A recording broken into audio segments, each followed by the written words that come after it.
Again welcome to education. आज बहुत interesting topic human reproduction.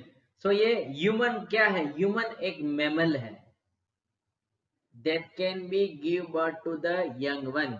ये एक बच्चे को जन्म देती है जिसको हम बोलते हैं विवी पेरस। और एक मजेदार बात, human can reproduce by sexual method only. तो सेक्सुअल मेथड के लिए मेल एंड फीमेल पेरेंट्स की जरूरत रहती है। तो चलिए स्टेप बाय स्टेप ये पूरा चैप्टर पढ़ेंगे। सबसे पहला जो टॉपिक है ये क्या है? पहला जो टॉपिक है ये मेल रिप्रोडक्टिव सिस्टम है। तो चलिए स्टार्ट करते हैं। आपको ये डायग्राम में कुछ ना कुछ दिख रहा है। सबसे पहले ये कहां पर लोकेटेड है, ये कहां पर होती है? ये होती है पेल्विक रीजन में। Now what is the pelvic region? दो लेग्स के बीच का जो भाग है, पार्ट है, उसको बोलते हैं हम pelvic region. It is located in pelvic region. ये मेल रिप्रोडक्टिव सिस्टम में क्या क्या होता है? आपको डायग्राम में दिख ही तो रहा है। सबसे पहले है टेस्टिस, आप देख सकते हैं। दूसरे है एसेसरी डक्ट यानी कि हेल्पिंग ट्यूब्स जो स्पर्म को ट्रांसपोर्ट करने में मदद करती है।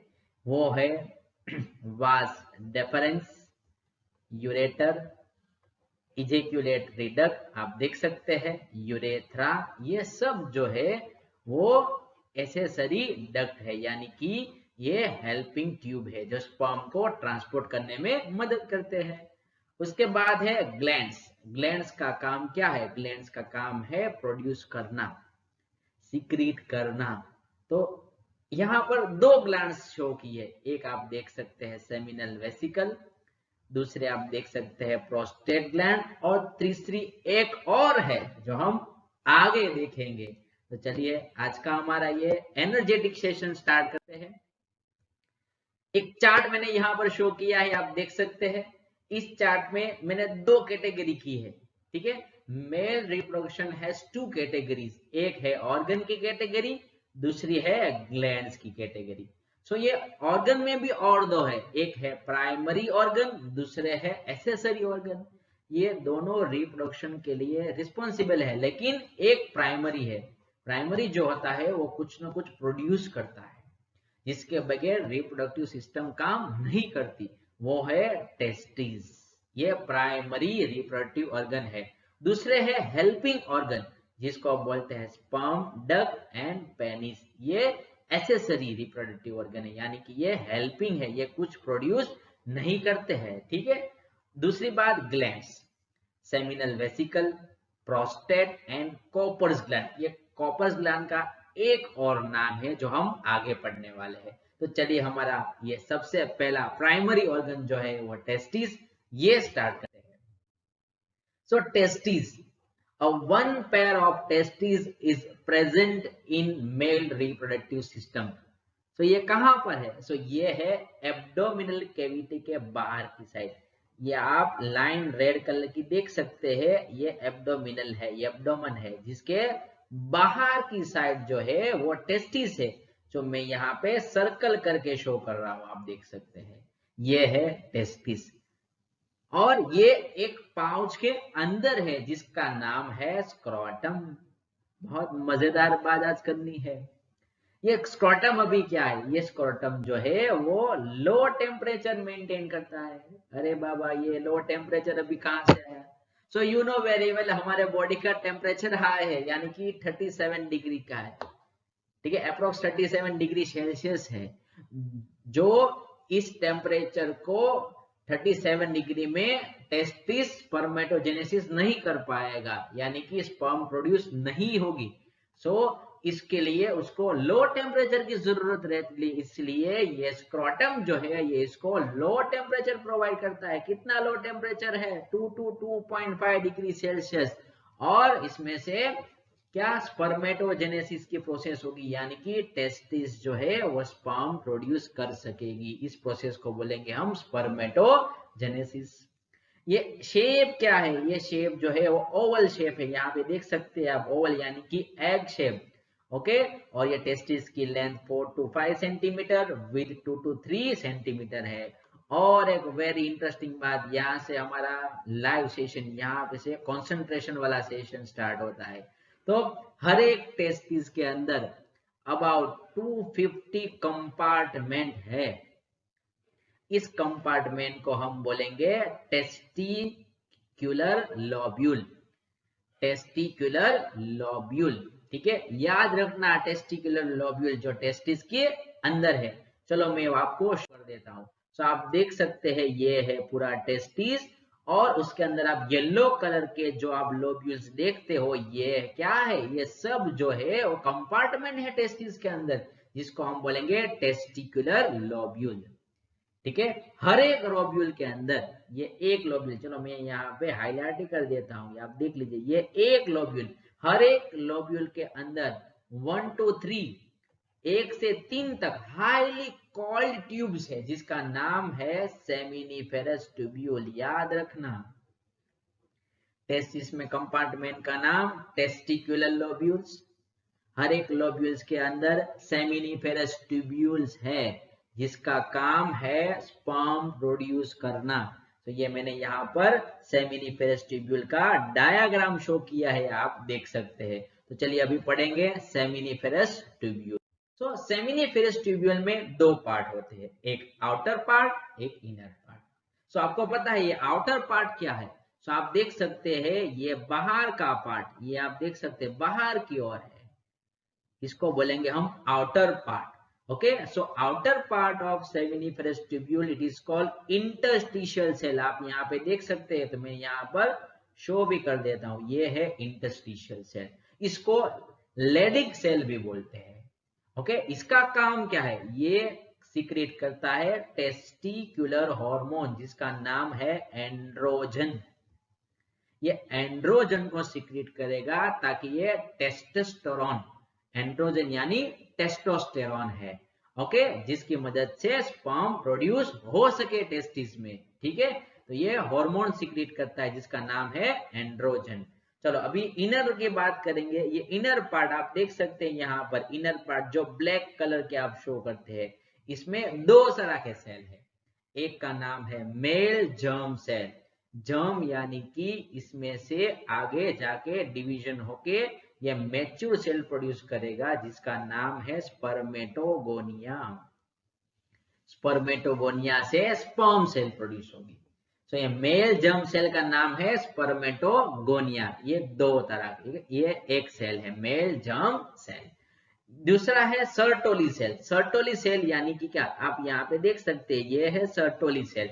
सर्टोली सेल का काम ये है कि ये मेल जर्म सेल को न्यूट्रिएंट प्रोवाइड करे, ताकि ये मेल जर्म है ये स्पर्मेटोजेनेसिस प्रोसेस की मदद से ये मैच्योर स्पर्म प्रोड्यूस कर सके। उसको हेल्प कौन करेगा, हेल्प कौन करने वाला है, ये लेडिक सेल जो हार्मोन प्रोड्यूस करता है। तो जब हार्मोन प्रोड्यूस होगा तभी ये मेल जर्म सेल है ये स्पर्मेटोजेनेसिस से स्पर्म प्रोड्यूस करेगा, ये आपको याद रखना है। सेकेंड पार्ट है एसेसरी डक्ट। आप इस डायग्राम में देख सकते हैं, मैंने यहाँ पे डायग्राम शो किया है, जिसमें पूरे एसेसरी डक्ट है। सबसे पहले एसेसरी डक्ट यानी कि क्या, एसेसरी डक्ट यानी कि helping duct, helping tubes, helping pipelines जो रिप्रोडक्टिव सिस्टम में होती है, उसको हम बोलते हैं एसेसरी डक्ट, जो स्पर्म को ट्रांसपोर्ट करती है टेस्टिस में से एक्सटर्नल जेनिटेलिया तक। ठीक है, तो चलिए कौन कौन से पार्ट है। तो आप डायग्राम में सबसे पहले देख रहे हैं, ये है सबसे पहले रेटी टेस्टिस, आप देख रहे हैं यहाँ पर मैंने शो की है। दूसरा पार्ट है वास एफरेंशिया, जो यहाँ पर मैंने शो किया है। तीसरा पार्ट है एपिडाइडिमिस, जो मैंने यहाँ पर शो किया, आप देख सकते हैं। और लास्ट पार्ट मेन जो है वो वास डिफरेंस है। तो चलिए हम अब ये पढ़ेंगे कि वो कहाँ पर होते हैं, उसका लोकेशन कहाँ पर है, ये सब डिस्कस करेंगे हम एक चार्ट एंड डायग्राम की मदद से। तो चलिए हम स्टार्ट करते हैं ये एसेसरी डक्ट का पोर्शन। तो आप डायग्राम में देख सकते हैं, सबसे मैंने पहले शो किया है, एक एक पढ़ेंगे ताकि अच्छी तरह पूरा क्लियर हो जाए। सेमिनिफेरस ट्यूब्यूल जो होती है वो टेस्टिस में होती है, ठीक है, वो आपको पता है।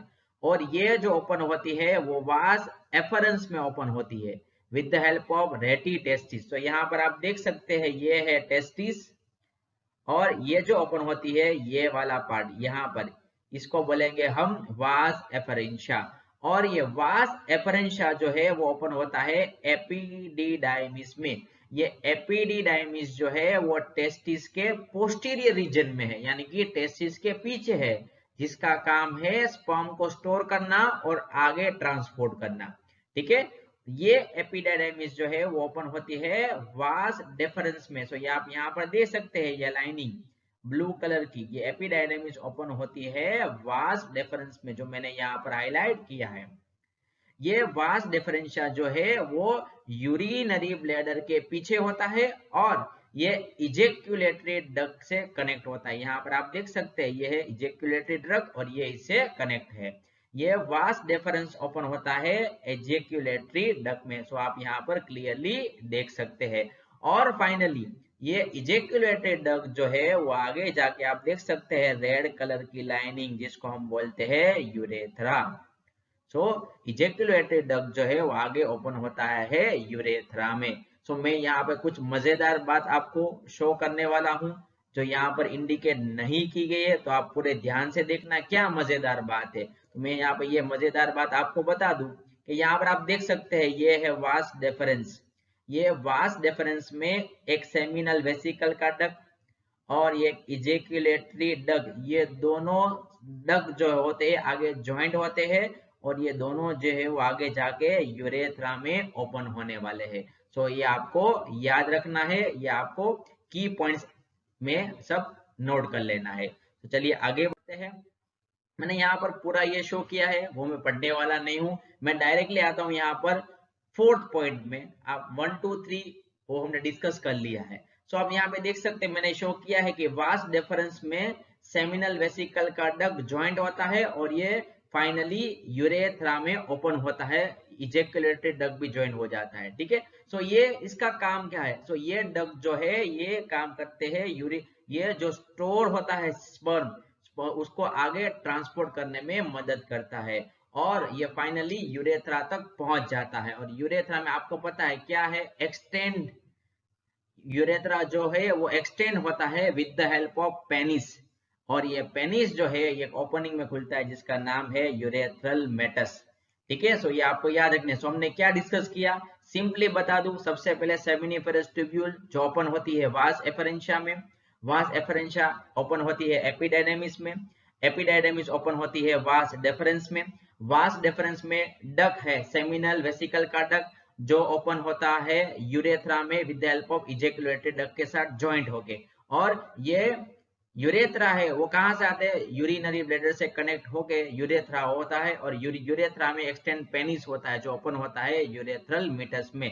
सो सेमिनिफेरस ट्यूब्यूल से पेनिस तक का जो स्पर्म का ट्रांसपोर्टेशन है ये एसेसरी डक्ट की रिस्पॉन्सिबिलिटी है कि ये ट्रांसपोर्ट करे। इसमें ग्लैंड्स है, इसका भी रोल है जो हम आगे पढ़ने वाले हैं। तो हमारा थर्ड पार्ट है मेल रिप्रोडक्टिव सिस्टम का, वो है ग्लैंड्स। मैंने बताया था एसेसरी ग्लैंड, हेल्पिंग ग्लैंड। मैं आपको एक शॉर्ट में सबसे पहले बता दूं, ये ग्लैंड्स जो होती है ना इसका काम क्या है, इसका काम है फ्लूइड सीक्रेट करना, इसका काम है स्पर्म को नरिशमेंट करना, स्पर्म को ट्रांसपोर्ट करना, स्पर्म को एक्टिव रखना, स्पर्म को पीएच जो रिक्वायरमेंट है वो प्रोवाइड करना, ये सब काम करती है सब ग्लैंड्स। सो हम एक एक देखेंगे। सबसे पहली ग्लैंड जो है ये सेमिनल वेसिकल है। आप यहाँ पर देख सकते हैं सेमिनल वेसिकल, मैंने डायग्राम में यहाँ पर ब्लू कलर की शो की है। आप ही बता दीजिए वो कहाँ पर है, डायग्राम में देख लीजिए और बता दीजिए। तो ये कहाँ पर लोकेटेड, ये लोकेटेड है स्पर्म डक्ट एंड इजेक्युलेटरी डक्ट के बीच में। सो ये आप यहाँ पर देख सकते हैं, ये है इजेक्युलेटरी डक्ट और ये है स्पर्म डक्ट। तो ये इन दोनों जो है ये जंक्शन पर है, ये दोनों जंक्शन पे होती है सेमिनल वेसिकल ग्लैंड। इसका काम है फ्रुक्टोज एस्कॉर्बिक एसिड एंजाइम को सीक्रेट करना। फाइनली बता दूं फ्लूइड सीक्रेट करती है जिससे स्पर्म प्रोड्यूस होता है। दूसरी ग्लैंड प्रोस्टेट ग्लैंड जो लार्जेस्ट ग्लैंड है, आपको पता है ये लार्जेस्ट ग्लैंड है। ये कहाँ पर है, ये आप देख सकते हैं प्रोस्टेट ग्लैंड, आप लेबलिंग में देख सकते हैं पूरी। ये प्रोस्टेट ग्लैंड जो है ये यहाँ पर मैंने शो की है। ये कहाँ पर है, ये आप देख सकते हैं, ये सर्कल फॉर्म में एन सर्कल है। कहाँ पर है, ये यूरिनरी ब्लैडर के नीचे है, आप देख सकते हैं ये रेड कलर का यूरिनरी ब्लैडर है, इसके नीचे ये है ग्लैंड्स है, ठीक है। इसका भी काम क्या है, फ्रुक्टोज फॉस्फोलिपिड करना और अदर फ्लूइड सीक्रेट करते हैं, जिससे स्पर्म को नरिशमेंट मिलता है, न्यूट्रिएंट मिलता है, ठीक है, ये आपको याद रखना है।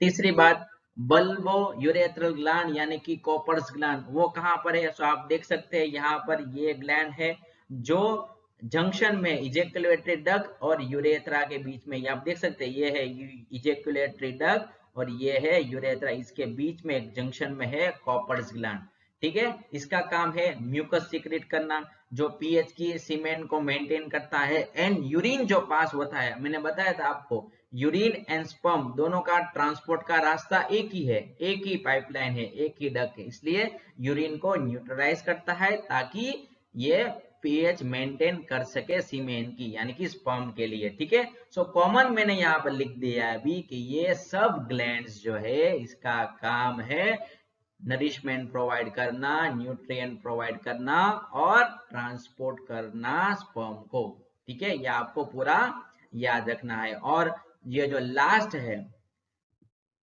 एक्सटर्नल जेनिटेलिया यानी कि जहां से स्पर्म जो है वो फीमेल वेजाइना के अंदर ट्रांसपोर्ट होगा, वो पार्ट के हम बात करने वाले हैं। सो एक्सटर्नल जेनिटेलिया यानी कि बाहर का रीजन मेल रिप्रोडक्टिव ऑर्गन का, तो ये क्या है, ये स्पेशल टिश्यू से बना है, ठीक है, जो इरेक्शन के बाद यानी कि पेनिस, ये पेनिस है, पेनिस जो है ये एक्सटर्नल जेनिटेलिया है, ये इरेक्शन के बाद, ओके, जब इरेक्ट हो जाता है, इरेक्ट यानी कि क्या, ये आप देख सकते हैं ये इरेक्ट हो गया, इरेक्ट यानी इसमें ब्लड वेसल्स आ गए और ये लॉन्ग हो गए, कितना मीटर, कितना सेंटीमीटर, ये नियरली 15 to 16 सेंटीमीटर यानी कि 14 और 16 के 20 सेंटीमीटर तक ये इरेक्ट होता है, ठीक है, ये आपको याद रखना है, तभी ये फीमेल बॉडी के अंदर वेजाइना में इनसेमिनेट हो पाएगा, इनसेमिनेट यानी कि अंदर इसको एंट्री मिलेगी, वरना ये अंदर एंटर नहीं कर पाएगा, ठीक है, ये आपको याद रखना है। दूसरी बात, उसका जो एनलार्ज एंड, जब ये इरेक्ट नहीं होता, आप देख सकते हैं यहाँ पे कुछ और भी है, पेनिस के ऊपर कुछ स्किन है, okay, loose folding of skin है जिसको हम बोलते हैं फोर स्किन, ये आपको याद रखना है। तो ये हमारा पूरा हो गया एक्सटर्नल जेनिटेलिया और मेल रिप्रोडक्टिव सिस्टम, ठीक है। टेस्टिस ने स्पर्म प्रोड्यूस किया, ये स्पर्म जो है वो एक्सेसरी डक्ट से with the help of gland से ये एक्सटर्नल जेनिटेलिया में आया और ये पेनिस की मदद से फीमेल के वेजाइना के अंदर ट्रांसपोर्ट हो जाएगा, ठीक है, और वहां पे यूटेरस में फर्टिलाइजेशन होगा। सो ये हो गया पूरा हमारा टॉपिक मेल रिप्रोडक्टिव सिस्टम। इसके बाद है female reproductive system. Again welcome. आज इस वीडियो में हम दूसरा पार्ट पढ़ेंगे फीमेल रिप्रोडक्टिव सिस्टम। हमने मेल सिस्टम में पढ़ा था, मेल रिप्रोडक्टिव सिस्टम में कि टेस्टिस स्पर्म प्रोड्यूस करती है, याद रखना। तो अभी पढ़ेंगे फीमेल रिप्रोडक्टिव सिस्टम, जो यहाँ पर शो मैंने की है लेकिन वो डिटेल में पढ़ेंगे। तो चलिए स्टार्ट करते हैं। तो सबसे पहले फीमेल रिप्रोडक्टिव सिस्टम में दो तरह के ऑर्गन होते हैं, एक का नाम है एक्सटर्नल सेक्स ऑर्गन, दूसरे का है इंटरनल सेक्स ऑर्गन। एक्सटर्नल यानी बाहर, इंटरनल यानी कि अंदर, सेक्स यानी कि सेक्सुअल कांटेक्ट के लिए ऑर्गन जो है उसको बोलेंगे हम सेक्स ऑर्गन। तो एक्सटर्नल कौन कौन से ऑर्गन है, सबसे पहले है एक्सटर्नल जेनिटेलिया, जो मैंने यहाँ पर शो किया है, ये हम डिटेल में क्लियर कट पढ़ेंगे आगे जाके, ठीक है। दूसरा ऑर्गन है मेमोरी ग्लैंड, ये भी हम पढ़ने वाले हैं, जो आउटर साइड लोकेटेड होते हैं और इसको हम ब्रेस्ट बोलते हैं, ब्रेस्ट के अंदर मेमोरी ग्लैंड्स होती है, ओके। और इंटरनल ऑर्गन जो होते हैं ये बॉडी के अंदर यानी कि एब्डोमेन के अंदर, पेल्विक रीजन के अंदर होते हैं, ठीक है। तो ये कौन कौन से ऑर्गन है, सबसे पहला ऑर्गन है ओवरी, जो मैंने यहाँ पर शो किया है, आप देख सकते हैं ओवरी। दूसरा ऑर्गन है फेलोपियन ट्यूब, जो यहाँ पर आप क्लियरली देख सकते हैं डायग्राम में। और तीसरा ऑर्गन है यूटेरस, ये भी आप क्लियरली यहाँ पे डायग्राम में देख सकते हैं। तो ये तीनों ऑर्गन इंटरनल है, ये बॉडी के अंदर है। तो चलिए स्टार्ट करते हैं वन बाय। तो सबसे पहले फीमेल रिप्रोडक्टिव ऑर्गन में सिस्टम में कौन कौन से ऑर्गन आते हैं। तो सबसे पहले one pair of ovary, pair यानी कि दो, वन पेयर ऑफ ओविडक्ट यानी कि fallopian tube, uterus, cervix, vagina and external genitalia. ये जो है ये फीमेल रिप्रोडक्टिव ऑर्गन के पार्ट्स हैं। और एक मजेदार बात, मेमोरी ग्लैंड ये एक्सटर्नल जेनिटेलिया का ही पार्ट है, लेकिन इसको इसमें क्यों इन्वॉल्व किया, क्योंकि इसका रोल है कौन सा रोल, ये ओव्यूलेशन में, फर्टिलाइजेशन में, प्रेगनेंसी में, बर्थ में, चाइल्ड केयर में, ये सब में इनडायरेक्टली इन्वॉल्व है, इसलिए इसको फीमेल रिप्रोडक्टिव पार्ट में इन्वॉल्व किया गया है। तो चलिए स्टार्ट करते हैं। सबसे पहला पार्ट ओवरीज। ओवरीज का लोकेशन है लोअर एब्डोमेन के अंदर, ठीक है। लोअर एब्डोमिनन जो मैंने यहाँ पे शो किया, ये है लोअर एब्डोमिनन, ये सब पार्ट को हम बोलेंगे लोअर एब्डोमेन, ठीक है। और इसमें कितनी है, 1 पेयर है, आप देख सकते हैं, एक यहाँ पर आप देख सकते हैं, एक यहाँ पर आप देख सकते हैं। सो ये 2 ओवरीज होती है, 1 on each side, lower abdomen, याद रखना, ठीक है। उसका काम क्या है, ओवरीज का काम क्या है, ओवरीज का काम है ओवम प्रोड्यूस करना। ओवम यानी कि फीमेल गैमेट, जैसे मेल में था स्पर्म, ऐसे ही ओवरीज प्रोड्यूस करेगी ओवम, ठीक है। इसको बोलेंगे हम फीमेल गैमेट। और हार्मोन सिक्रीट करते हैं, जिसको हम कॉमन लैंग्वेज में बोलते हैं स्टीरॉयड हार्मोन, यानी कि ओवेरियन हार्मोन, यानी कि एस्ट्रोजन एंड प्रोजेस्टेरॉन, ठीक है। ये काम है ओवरीज का। ओवरी की साइज कितनी है, 2 to 4 सेंटीमीटर की साइज रहती है। और एक बात आप देख सकते हैं, मैंने यहाँ पे कुछ लिखा है कि ovaries are connected to pelvic wall, ठीक है, एंड यूटेरस वॉल। सो एक साइड से यूटेरस वॉल होती है और दूसरी साइड से होती है पेल्विक वॉल, ठीक है, बाय लिगामेंट, ये कनेक्टेड होती है। और दूसरी बात, ovary is covered by a special type of enclosed structure called stroma, ठीक है। स्ट्रोमा के एनक्लोज, स्ट्रोमा में एनक्लोज होती है, और स्ट्रोमा में 2 तरह के पार्ट होते हैं, सबसे पहले पेरिफेरल कॉर्टेक्स और दूसरा है इनर मेड्यूला। तो चलिए ईच एंड एवरी पार्ट हम देखेंगे आगे जाके क्या क्या पढ़ने वाले हैं। दूसरा पार्ट है ओविडक्ट। ओविडक्ट यानी कि फेलोपियन ट्यूब, डक यानी कि ट्यूब, ओवी यानी कि ओवम को रिलीज करने वाली ट्यूब, ठीक है। जो ओवरी ओवम यानी कि एग प्रोड्यूस करेगी, इसको ये ट्रांसपोर्ट करने वाली है, इसलिए उसको बोलेंगे हम ओवी ट्यूब, ओवी ट्यूब और ओविडक्ट और फेलोपियन ट्यूब, ठीक है। Each fallopian tube is 10 to 12 centimetre long. यहाँ पे ईच क्यों लिखा है, क्योंकि ये 1 पेयर है, आप यहाँ पर देख सकते हैं, ये एक और ये दूसरी। सो ये 1 पेयर हो, इसलिए यहाँ पे लिखा है each tube is 10 to 12 centimetre and extend from periphery of each ovary to the uterus. तो ये कहां से निकलती है, ओवरी में से निकलती है और ये यूटेरस तक एक्सटेंड होती है, ये आपको याद रखना है, ठीक है। और मजेदार बात मैं आपको बता दूं कि इस ओविडक्ट में जो है वो 3 पार्ट मेन होते हैं। सबसे पहला जो है वो इनफंडिब्यूलम, आप देख सकते हैं, मैंने यहाँ पर हाईलाइट किया है इनफंडिब्यूलम, यानी कि फनल शेप पार्ट, और के एकदम नजदीक जो है उसको हम बोलेंगे इनफंडिब्यूलम, ये आपको याद रखना है। दूसरा पार्ट है फिम्ब्री। फिम्ब्री यानी कि फिंगर लाइक, ये फिंगर की तरह होता है, ये पार्ट को हम बोलेंगे फिम्ब्री, जो आप यहाँ पर देख सकते हैं फिम्ब्री डायग्राम में, जिसका काम है ओवम को कलेक्ट करना। ओव्यूलेशन के बाद जब ओवरी जो है वो एग रिलीज करेगी, एग यानी कि ओवम, तो ये ओवम को कलेक्ट कर लेता है, इसका काम है फिम्ब्री का। तीसरा पार्ट है एम्प्यूला। एम्प्यूला यानी क्या, ये वाइडर पार्ट है, कहां पर है, इस्थमस एंड इनफंडिबुलम के बीच में का पार्ट है, इसको बोलेंगे हम एम्प्यूला। तीसरा पार्ट है इस्थमस, ये एक नैरो ट्यूब है जो यूटेरस तक एलोंगेटेड होती है, ठीक है। तो ये आपको पार्ट याद रखने हैं, ठीक है। मेन पार्ट जो है वो 3 है, कौन कौन से है, सबसे पहला इनफंडिबुलम, फनल शेप पार्ट, दूसरा फिम्ब्री यानी कि फिंगर लाइक पार्ट, तीसरा एम्प्यूला जो वाइडर पार्ट है, ये आपको याद है, तीनों मिलके जो एक ट्यूब बनाते हैं जिसका नाम है फेलोपियन ट्यूब। तो मैंने आपको बता दिया ओवरी का काम है ओम एग रिलीज करना, ये एग एम्प्यूला कलेक्ट करता है और ये फेलोपियन ट्यूब से ट्रांसपोर्ट होता है। ठीक है, याद रखना। चलो अभी आगे बढ़ेंगे। तीसरा पार्ट है यूटेरस। यूटेरस एक सिंगल है, उसको हम वॉर्म बोलते हैं, WOMB। आप यहाँ पर देख सकते हैं ये पूरा पार्ट मैंने यहाँ पर हाईलाइट किया, ये है वॉर्म। ठीक है, ये इसका शेप है इन्वर्टेड पियर्स जैसा। इसमें भी 3 पार्ट है, 3 लेयर है। कौन कौन से है वो मैं आपको बता दूं। सबसे पहला लेयर पेरीमेट्रियम, आप यहाँ पे डायग्राम में देख सकते हैं पेरीमेट्रियम। पेरीमेट्रियम यानी कि आउटर पार्ट।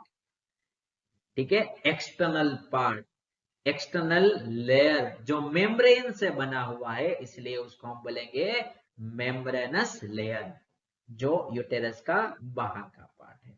दूसरा पार्ट है मायोमेट्रियम। मायो यानी कि मिडल पार्ट, जो स्मूथ मसल से बना हुआ है और ये बहुत थिक होता है।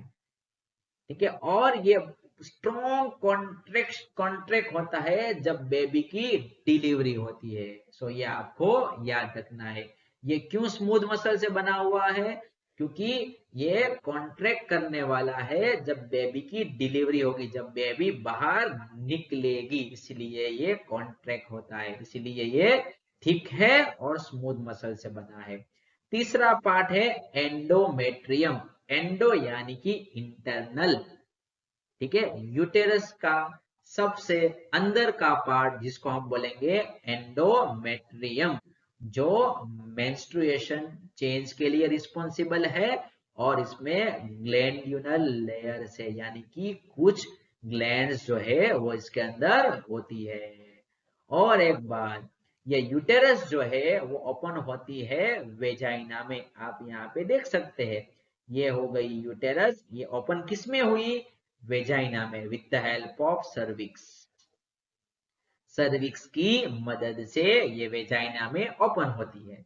ये सर्विक्स क्या है?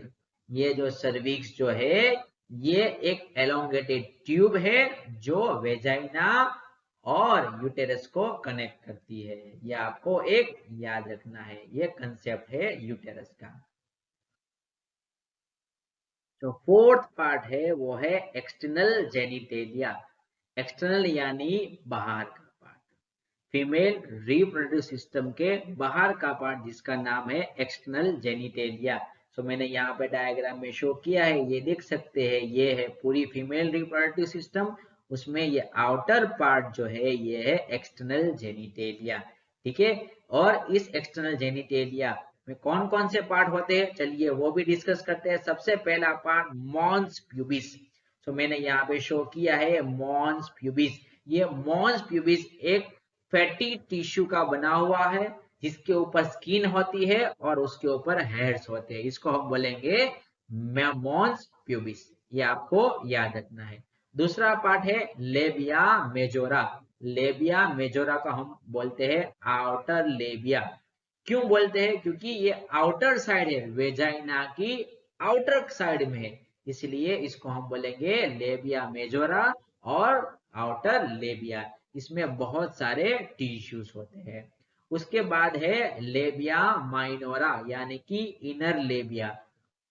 ओके, इनर यानी कि अंदर, आउटर लेबिया के अंदर का पार्ट को हम बोलेंगे लेबिया माइनोरा, जो मैंने यहाँ पर डायग्राम में शो किया है। ठीक है, और उसके बाद है हाइमेन। हाइमेन यानी कि एक ऐसा पार्ट वेजिना के अंदर का जो मेम्ब्रेनस है, एक मेम्ब्रेन का पार्ट, एक मेम्ब्रेन जिसको हम बोलेंगे हाइमेन। आप यहाँ पे देख सकते हैं, मैंने यहाँ पर पूरा शो किया है। ठीक है, ये है हाइमेन, ये एक मेम्ब्रेन है जिसका नाम है हाइमेन, जो वेजाइना के अंदर होती है। और लास्ट पार्ट क्लिटोरिस, आप यहाँ पे देख सकते हैं क्लिटोरिस। क्लिटोरिस ये फिंगर लाइक स्ट्रक्चर है। ठीक है, जो कहां पर है, जो मैं आपको बता दूं, ये आप देख सकते हैं डायग्राम में, ये इनर लेबिया है, यानी कि लेबिया माइनोरा है। ये जहां पर लेबिया माइनोरा जॉइंट होते हैं, आप यहाँ पे जॉइंट होते हैं, तो इस जंक्शन पे जहां पर ये जॉइंट होते हैं वहां का पार्ट जो उसको बोलते हैं हम क्लिटोरिस। ठीक है, और ये कहां पर है, ये जो है ये यूरेथ्रा के ऊपर है, ये आपको याद रखना है।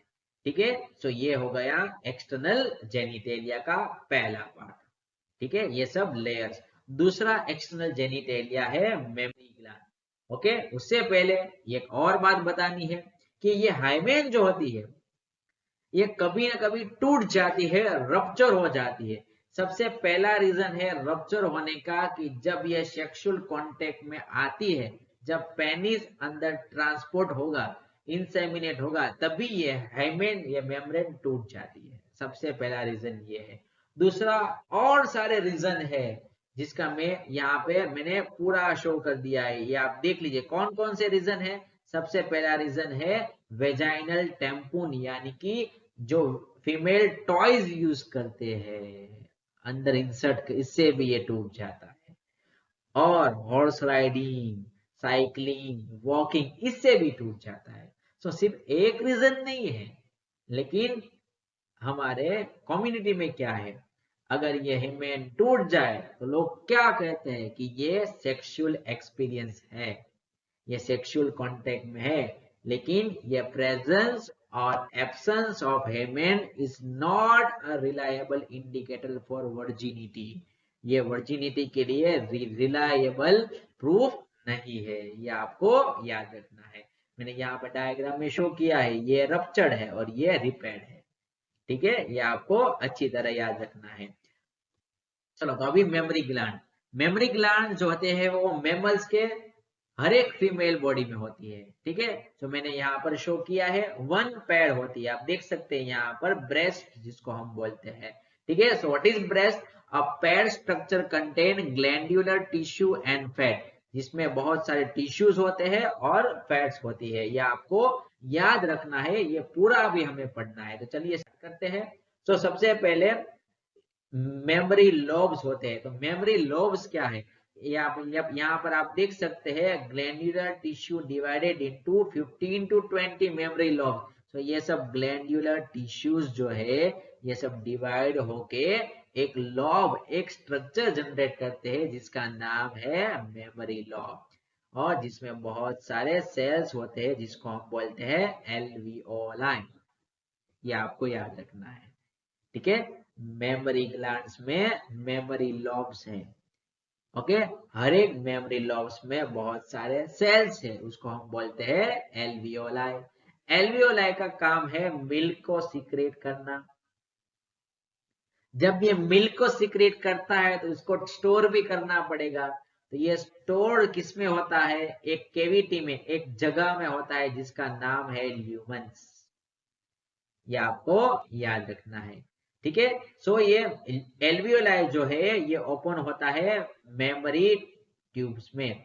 मेमोरी ट्यूब्स जो होते हैं वो जॉइंट होके एक डक फॉर्म करती है जिसको हम बोलते हैं मेमोरी डक। तो यहाँ पर शो किया है, सो आप ये क्लियर देख सकते हैं, ये सब जो है वो लॉब्स है, ये सब जॉइंट होके फॉर्म करते हैं मेमोरी डक। और ये मेमोरी डक ये आगे जाके जॉइंट होने के बाद एक और स्ट्रक्चर फॉर्म करता है जिसको बोलते हैं हम एम्फ्यूला।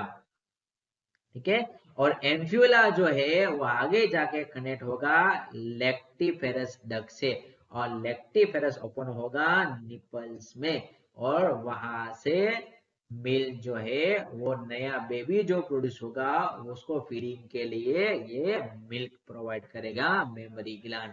सो ये इनडायरेक्टली यूज हुआ या नहीं हुआ? और एक मजेदार बात मैं आपको बता दूं, ये फीमेल रिप्रोडक्टिव वर्ग में मेमोरी ग्लैंड कब एक्टिवेट होती है? जब मदर के अंदर फर्टिलाइजेशन हो जाता है और बच्चे का जन्म होता है, तब इसमें से मिल्क प्रोड्यूस होता है, बाकी मिल्क प्रोड्यूस होता नहीं है। बच्चे के जन्म के बाद ही ये मिल्क प्रोड्यूस होता है। सो ये आपको याद रखना है। हेलो एवरीवन, आज इस वीडियो में पढ़ेंगे gametogenesis, a simple term. Gametes form करने की प्रोसेस को हम गैमेटोजेनेसिस बोलते हैं। सो ये दो पार्ट है, स्पर्मेटोजेनेसिस एंड oogenesis। ओके, तो सबसे पहले इंट्रोडक्शन पढ़ेंगे। What is mean by gametogenesis? मैंने यहाँ पर शो किया है डिवीजन ऑफ डिप्लॉयड सेल। आप देख सकते हैं डिप्लॉयड यानी कि 2n, जिसमें नंबर ऑफ क्रोमोसोम 46 होंगे, और हैप्लॉइड सेल, हैप्लॉइड यानी कि n, जिसमें नंबर ऑफ क्रोमोसोम हाफ हो जाएंगे यानी कि 23। तो ये मेल में भी होती है और फीमेल में भी होती है। तो मेल में क्या होगा, चलो ये भी बता दूं। मेल में होगा स्पर्मेटोजेनेसिस, यानी कि क्या, टेस्टिस में से स्पर्म प्रोड्यूस होगा, यानी कि टेस्टिस जो है ये स्पर्म प्रोड्यूस करती है, इसको बोलते हैं हम स्पर्मेटोजेनेसिस। जो टेस्टिस में जो है वो स्पर्म प्रोड्यूस होते हैं। ओके, तो इस सेल में थे बोलते सबसे पहले सेल 2n होता है, उसका डिवीजन होता है, और n हैप्लॉइड जो है ये स्पर्म प्रोड्यूस होते हैं। सेम फीमेल में होता है oogenesis। oogenesis यानी कि क्या, ओवरीज होती है, ये मैच्योर एग प्रोड्यूस करती है, उसको बोलते हैं हम oogenesis। तो आप यहाँ पे देख सकते हैं ओवरीज में जो सेल है वो 2n है, और ये जो ओवरी प्रोड्यूस हुई वो है n। सो डिप्लॉयड में से हैप्लॉइड, ये मैकेनिज्म आपको क्लियर याद रखना है, ये बेसिक है। तो चलो अभी ये पहले पार्ट में हम पढ़ने वाले हैं स्पर्मेटोजेनेसिस। सो स्पर्मेटोजेनेसिस होती है टेस्टिस में, क्योंकि ये मेल रिप्रोडक्टिव ऑर्गन है टेस्टिस। ओके, उसमें बहुत सारे इमेच्योर जर्म सेल होते हैं, जिसको हम बोलते हैं स्पर्मेटोगोनिया। ये स्पर्मेटोगोनिया है जो प्रोड्यूस करेगा स्पर्म। कैसे प्रोड्यूस करेगा, चलो वो भी बता देता हूं। आपको पता है स्पर्मेटोगोनिया, एक हो तो स्पर्मेटोगोनियम, बहुत सारे हो तो स्पर्मेटोगोनिया। जो कहां पर है, जो सेमिनिफेरस ट्यूब्यूल के इनर साइड में है। तो आपने, मैंने यहाँ पर डायग्राम में ये हाईलाइट किया है, आप देख सकते हैं स्पर्मेटोगोनियम, ये जो लाइन जो है आप देख सकते हैं, ये सेमिनिफेरस ट्यूब्यूल की इनर लाइन है। ओके, इसमें होते हैं स्पर्मेटोगोनियम, उसका डिवीजन होगा, और बहुत सारे जो है वो प्राइमरी स्पर्मेटोसिस्ट फॉर्म होते हैं। कैसे होते हैं, चलो वो अभी डिस्कस करने वाले हैं हम। तो आपको डायग्राम में सब दिख ही रहा है। सबसे पहले स्पर्मेटोगोनियम यानी कि इमैच्योर सेल, इमैच्योर स्पर्मेटोगोनिया है, उसका डिवीजन होगा माइटोसिस से। सो आपको फिनोमिना पता है माइटोसिस का, कि माइटोसिस में नंबर ऑफ क्रोमोसोम्स इक्वल होते हैं दोनों में, पेरेंट सेल में भी और डॉटर सेल में भी। ठीक है, तो ये डिवीजन होगा, और बहुत सारे जो है ये प्राइमरी स्पर्मेटोसाइट जो है वो फॉर्म होते हैं। तो ये हो गया हमारा पहला। दूसरा है सेकेंडरी स्पर्मेटोसिस। सेकेंडरी यानी कि दूसरी बार डिवीजन होगा। ये प्राइमरी स्पर्मेटोसिस्ट है, उसका मियोसिस से डिवीजन होगा। तो मियोसिस से डिवीजन होगा, तो आपको पता है क्रोमोसोम की स्ट्रेंथ जो है वो हाफ हो जाएगी, 46 में से 23, और ये फॉर्म जो हो गए secondary spermatocyte. Okay, primary spermatocyte का मियोसिस से डिवीजन होगा, और दो हैप्लॉइड सेकेंडरी स्पर्मेटोसाइट फॉर्म होते हैं, जिसमें क्रोमोसोम की स्ट्रेंथ रहती है 23। ओके, 23, हर एक में 23 रहेंगे दोनों में। ठीक है, तो ये हो गया हमारा सेकेंडरी स्पर्मेटोसिस। ठीक है, आगे बढ़ते हैं। सेकेंडरी स्पर्मेटोसिस जो है आप देख सकते हैं यहाँ पर डायग्राम में, ये और एक बार मियोसिस करेंगे, तो यानी कि मियोसिस 2। सो हर एक सेल दो सेल फॉर्म करेगा। तो आपको पता है total 4 equal haploid cell form होते हैं। यहाँ पर आप देख लीजिए, या डायग्राम में भी आप देख सकते हैं, यहाँ पर 4 हैप्लॉइड सेल फॉर्म होते हैं, उसको हम बोलते हैं स्पर्मेटिड्स, जिसमें क्रोमोसोम्स होते हैं टोटल 23, हर एक में 23 रहेंगे। ये हैप्लॉइड है इसलिए। ठीक है, तो ये हो गया स्पर्मेटिड्स। ओके, सो अभी ये स्पर्मेटिड्स जो है वो पास होगा एक प्रोसेस से, जिसमें से मैच्योर स्पर्मेटोजोआ फॉर्म होगा। सो आप इस डायग्राम में देख सकते हैं, ये स्पर्मेटिड एक प्रोसेस से पास होगा, और उसमें से स्पर्मेटोजोआ यानी कि स्पर्म जो है वो फॉर्म होगा। उस प्रोसेस को हम बोलते हैं स्पर्मियोजेनेसिस। ठीक है, ये सब होगा सेमिनिफेरस ट्यूब्यूल्स के अंदर। ठीक है, ये आपको याद रखना है। ठीक है, सो अभी हमने पढ़ लिया कि स्पर्मेटोजोआ यानी कि स्पर्म फॉर्म हुआ, कहां पर फॉर्म हुआ, सेमिनिफेरस ट्यूब्यूल के अंदर। तो सेमिनिफेरस ट्यूब्यूल के अंदर और एक सेल है जिसका नाम है सर्टोली सेल। सो आप देख सकते हैं इस डायग्राम में ये सर्टोली सेल है। सो अभी क्या होने वाला है, ये स्पर्मेटोजोआ यानी कि स्पर्म कितने प्रोड्यूस हुए, 4। आप डायग्राम में देख सकते हैं यहाँ पर ये स्पर्मेटो हमने यहाँ पर डिवाइड, आप देख सकते हैं ये स्पर्म प्रोड्यूस है जिसको हम स्पर्मेटोजोआ बोलते हैं। ये स्पर्मेटोजोआ है, ये सर्टोली सेल के साथ एम्बेडेड यानी कि ज्वाइंट हो जाते हैं। ओके, और ये सेमिनिफेरस ट्यूब्यूल्स के बाद ट्रांसपोर्ट हो जाते हैं। इस प्रोसेस को हम बोलेंगे स्पर्मिनेशन, यानी कि स्पर्मियोजेनेसिस के बाद ये स्पर्म जो है वो रिलीज हो जाते हैं सेमिनिफेरस ट्यूब्यूल में से, उसको हम बोलते हैं स्पर्मिनेशन। ठीक है, ये आपको याद रखना है। सो ये स्पर्मेटोजेनेसिस तो प्रोसेस हमने पढ़ ली कि भाई माइटोसिस एंड मियोसिस डिवीजन होगा और मैच्योर स्पर्म होगा, लेकिन इसको कंट्रोल कौन करेगा, इसको स्टिमुलेट कौन करेगा, ये कैसे प्रोड्यूस होगा, किसके सिग्नल पर प्रोड्यूस होगा, वो हम पढ़ने वाले हैं। तो मैंने हेडिंग दिया है स्टिमुलेशन ऑफ स्पर्मेटोजेनेसिस, यानी कि क्या कि ये स्टिमुलेट कैसे होगा, ये पूरी जो प्रोसेस एक्टिवेट कैसे होगी। तो चलिए सबसे पहले एक हार्मोन है जिसका नाम है गोनेडोट्रोपिन हार्मोन रिलीजिंग हार्मोन। ये गोनेड्स यानी कि male and female sex organ, इसको बोलते हैं हम गोनेड्स। ओके, सो ये हार्मोन हाइपोथैलेमस ग्लैंड, आप देख सकते हैं चार्ट में, हाइपोथैलेमस ग्लैंड ब्रेन में होती है, जो GnRH हार्मोन यानी कि gonadotropin hormone releasing hormone secrete करती है। जब इसका सिक्रेशन बढ़ता है तो और एक ग्लैंड एक्टिवेट होती है जिसका नाम है पिट्यूटरी ग्लैंड। आपको याद रखना है, ये पिट्यूटरी ग्लैंड जो है इसको हम मास्टर ग्लैंड बोलते हैं। क्यों मास्टर ग्लैंड बोलते हैं, क्योंकि ये ग्लैंड सब ग्लैंड्स को कंट्रोल करती है, सब ग्लैंड्स को एक्टिवेट करती है, इसलिए उसको हम मास्टर ग्लैंड बोलते हैं। यह एंडोक्राइन ग्लैंड है जो हार्मोन सिक्रेट करती है। ठीक है, सो एंडोक्राइन सिस्टम पढ़ लीजिए ताकि सब क्लियर हो जाए। ठीक है, सो एंटीरियर पिट्यूटरी ग्लैंड ये एक्टिवेट हो गई। सो ये एक्टिवेट होने के बाद ये दो तरह के गोनेडोट्रोपिक हार्मोन प्रोड्यूस करेगी। एक का नाम है ल्यूटिनाइजिंग हार्मोन जिसको हम LH लिखते हैं, और दूसरा है फॉलिकल स्टिम्युलेटिंग हार्मोन। ये दोनों जो है वो मेल है, इसलिए टेस्टिस में रिलीज होते हैं। ठीक है, so luteinizing hormone and follicle stimulating hormone. तो सबसे पहले बता दूं ये ल्यूटिनाइजिंग हार्मोन का काम क्या है। ये ल्यूटिनाइजिंग हार्मोन का काम है लेडिक सेल यानी कि इंटरस्टिशियल सेल, जो सेमिनिफेरस ट्यूब्यूल के बाहर के सेल हैं, आउटसाइड वाले सेल। ओके, उसको एक्टिवेट करता है। जब ये एक्टिवेट होगा लेडिक सेल तो ये स्टिमुलेट करेगा, प्रोड्यूस करेगा हार्मोन जिसका नाम है एंड्रोजन, और we can say that testosterone.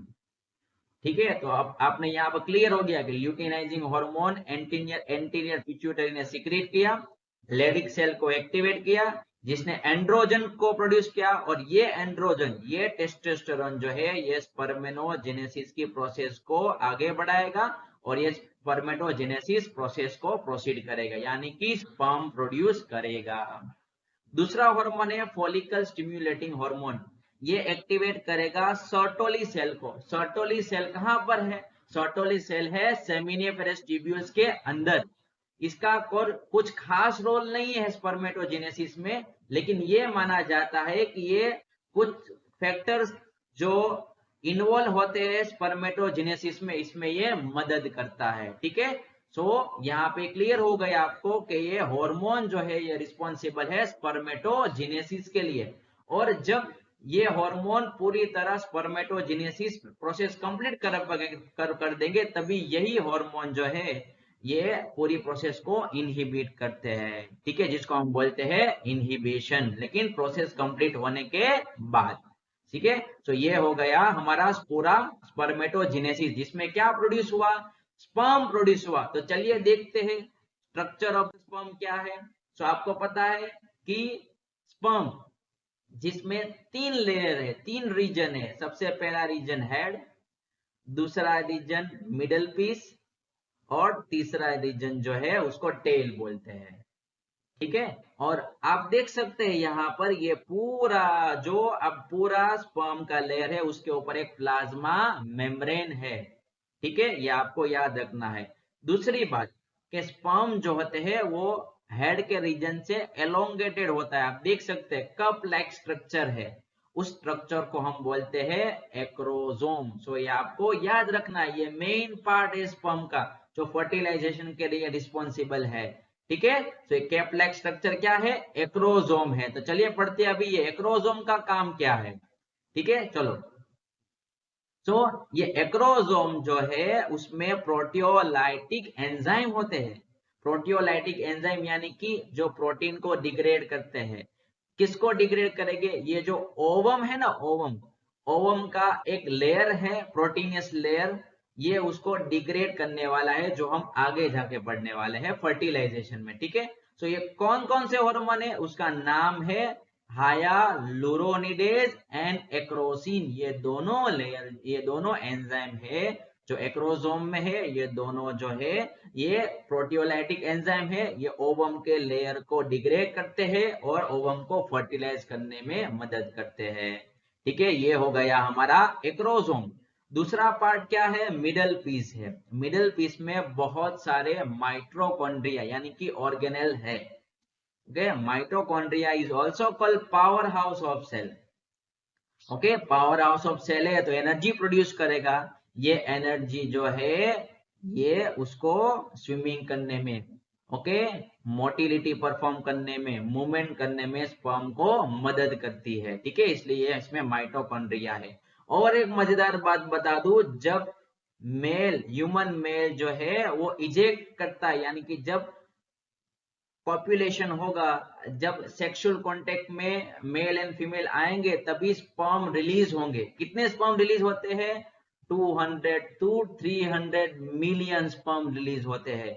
उसमें से 60% स्पर्म जो है वो नॉर्मल रहते हैं, लेकिन कुछ 40% स्पर्म जो होते हैं वो एक्टिवेट होते हैं, बहुत मोटिलिटी, विगरस मोटाइल यानी कि बहुत मूवमेंट करते हैं। ठीक है, ये आपको याद रखना है, क्यों मूवमेंट करते हैं वो हम फर्टिलाइजेशन में पढ़ेंगे। तो ये हमारा हो गया पूरा स्पर्मेटोजेनेसिस। ठीक है, तो उसके बाद का भी है दूसरा पड़ाव जिसका नाम है oogenesis। तो दूसरा पड़ाव oogenesis। तो चलिए स्टार्ट करते हैं oogenesis। तो oogenesis यानी कि क्या, oogenesis यानी कि formation of mature female gamete, यानी कि formation of ovum, formation of egg, इस प्रोसेस को हम बोलेंगे oogenesis।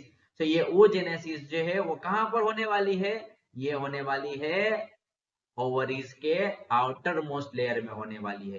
तो सबसे पहले क्या होगा, सबसे पहले जो प्राइमरी सेल होंगे, जर्म सेल ओवरीज में, ठीक है, उसको हम बोलते हैं oogoनियम। oogoनियम है, उसका माइटोटिकली डिवीजन होगा और उसका नंबर जो है वो इंक्रीज होगा। ठीक है, सो इस प्रोसेस को मैंने डायग्रामेटिकली पूरा शो किया है। आप देख सकते हैं ये आउटर मोस्ट लेयर है पूरा ओवरी का, जो पूरी प्रोसेस जो है मैं वो आज पढ़नी है। और ये पूरी प्रोसेस को हमने 3 पार्ट में डिवाइड किया है, 3 स्टेज में। सबसे पहला स्टेज प्री नेटल, दूसरा स्टेज एंट्रल एंड तीसरा स्टेज प्री ओव्यूलेटरी स्टेज। तो ये क्या है, चलो वो भी डिस्कस करते हैं स्टेप बाय स्टेप।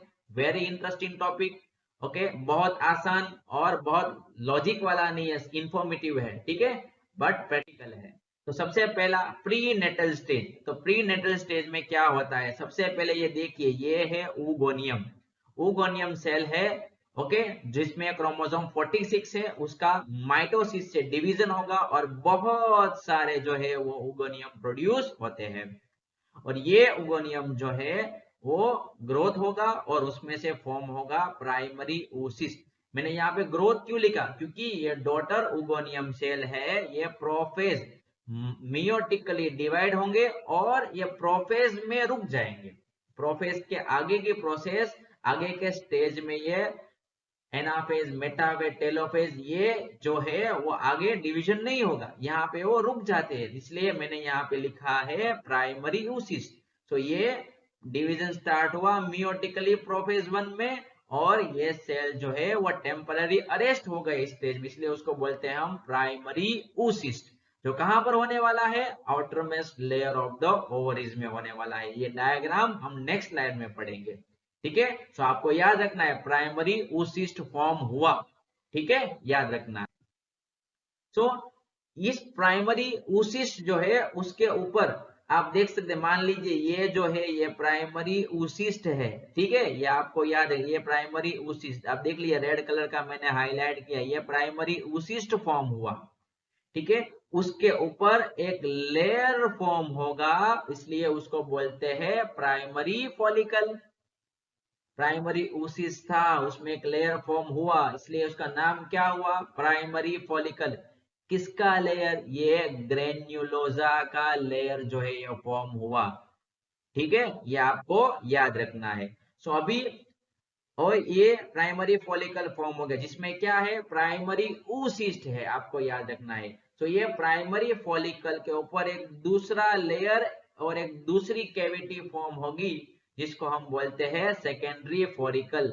ओके, सो ये बर्थ के टाइम से ओवरी बहुत सारे ऐसे प्राइमरी oocyst फॉर्म करती है। ठीक है, इसमें से बहुत सारे डिसइंटीग्रेट हो जाते हैं और 60 to 80,000 प्राइमरी फॉलिकल्स जो है वो बचे रहते हैं at the time of puberty. Okay, जिसके ऊपर ये सेकेंडरी लेयर जो है ये फॉर्म होता है।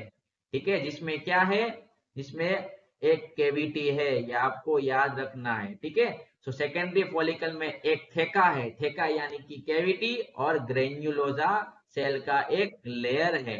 ये काम क्या करते हैं, ये ग्रेन्युलोजा जो सेल है ये क्या है, ओके, ये ग्रेन्युलोजा सेल, ओके, ये जो है ओवम के सराउंडिंग में एक लेयर फॉर्म करेगा जिसका नाम है जोना पेल्यूसिडा। तो मान लीजिए मैंने यहाँ पर शो कर दूं, मान लीजिए ये सेकेंडरी फॉलिकल, इसके अंदर प्राइमरी फॉलिकल, ये है प्राइमरी oocyst। तो ये ऊपर लेयर जो फॉर्म हुआ ये कौन सा लेयर है, जोना पेल्यूसिडा, जो हम आगे पढ़ने वाले डिटेल। अभी आपको सिर्फ ये याद रखना है प्राइमरी फॉलिकल क्या है, सेकेंडरी फॉलिकल क्या है। ठीक है, चलो, तो ये हो गया पहला स्टेज कंप्लीट। दूसरा stage enteral stage. Enteral stage यानी कि क्या, ये सेकेंडरी फॉलिकल जो है वो अभी ट्रांसफर होगा टर्शरी फॉलिकल में। तो टर्शरी फॉलिकल में आप देख सकते हैं एक कैविटी है, फ्लूइड कैविटी, यानी कि एक लिक्विड की कैविटी है, जिसको हम बोलते हैं एंट्रम। ये सब जो है ये कंट्रोल करता है stimulating hormone, okay, and luteinizing hormone, यानी कि LH एंड FHH। ओके, ये दोनों जो है इसको कंट्रोल करते हैं, ये आपको याद रखना है क्लियरली एंड कंप्लीटली। ठीक है, उसके बाद है प्री ओव्यूलेटरी स्टेज। अभी वापिस आ जाए हमारे चार्ट में, हमने क्या पढ़ा था, ये प्राइमरी oocyst फॉर्म हुआ, उसके ऊपर एक लेयर आया, उसके ऊपर दूसरा लेयर आया, उसके ऊपर तीसरा लेयर आया। ठीक है ना, ये आपको याद है। सो अभी क्या होने वाला है, ये प्राइमरी स्टेज, ये प्राइमरी oocyst जब गर्ल जो है वो मैच्योरिटी यानी कि प्यूबर्टी के टाइम पे होगी, तब ये प्राइमरी oocyst जो है उसका मियोटिकली डिवीजन होगा और दो अनइक्वल सेल जो है वो प्रोड्यूस करेगा। ठीक है, एक का नाम है पोलार सेल, ओके, दूसरे का नाम है हैप्लॉइड सेकेंडरी oocyst। ये पोलार सेल जो होता है ये ओवम फॉर्मेशन के लिए रिस्पॉन्सिबल नहीं है, यानी कि ये oogenesis के लिए रिस्पॉन्सिबल नहीं है, ये डीजनरेट हो जाता है। तो अभी बचा क्या, अभी बचा है सेकेंडरी oocyst। ये सेकेंडरी oocyst जो है वो मियोसिस 2 करेगा। मियोसिस 2 कब करेगा, देखो फर्टिलाइजेशन की बात है, तब की बात है। लेकिन हमें तो यहाँ पे क्या पढ़ना है कि सेकेंडरी oocyst है, ये मियोसिस करेगा और इसमें से प्रोड्यूस होगा ओवम। कैसे फॉर्म होगा चलो वो भी हम डायग्राम में देख लेते हैं। सो आप यहाँ पे क्लियरली देख सकते हैं ये टर्शरी फॉलिकल है, उसके ऊपर एक मैच्योर फॉलिकल लेयर फॉर्म हुआ जिसका नाम है ग्रेफियन फॉलिकल।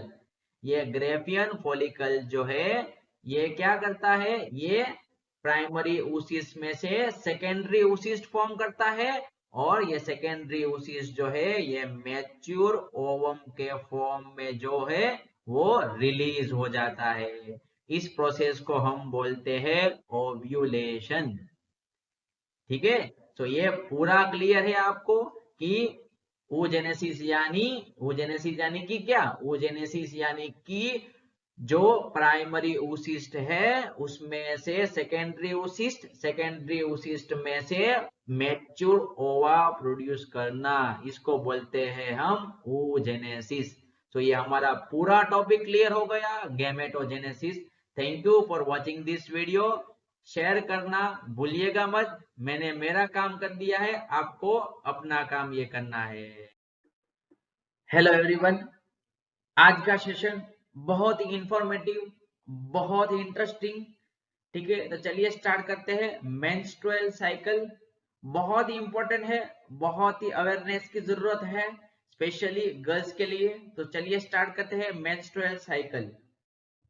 तो सबसे पहले मैं ये बता दूं कि मेंस्ट्रुएशन कब और कैसे होती है, किसको मेंस्ट्रुएशन बोलते हैं। तो आप डायग्राम में देख सकते हैं कुछ क्या हो रहा है।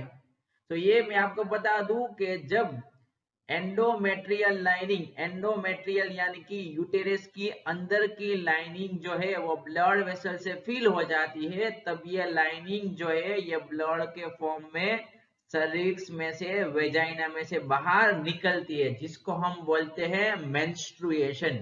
तो आप डायग्राम में देख सकते हैं कि ये लाइनिंग जो है आप देख सकते हैं, रेड कलर की लाइनिंग जो सर्विक्स में से बाहर निकलती है ब्लड के फॉर्म में, इसको बोलते हैं मेंस्ट्रुएशन और कॉमन वन में बोलते हैं पीरियड्स।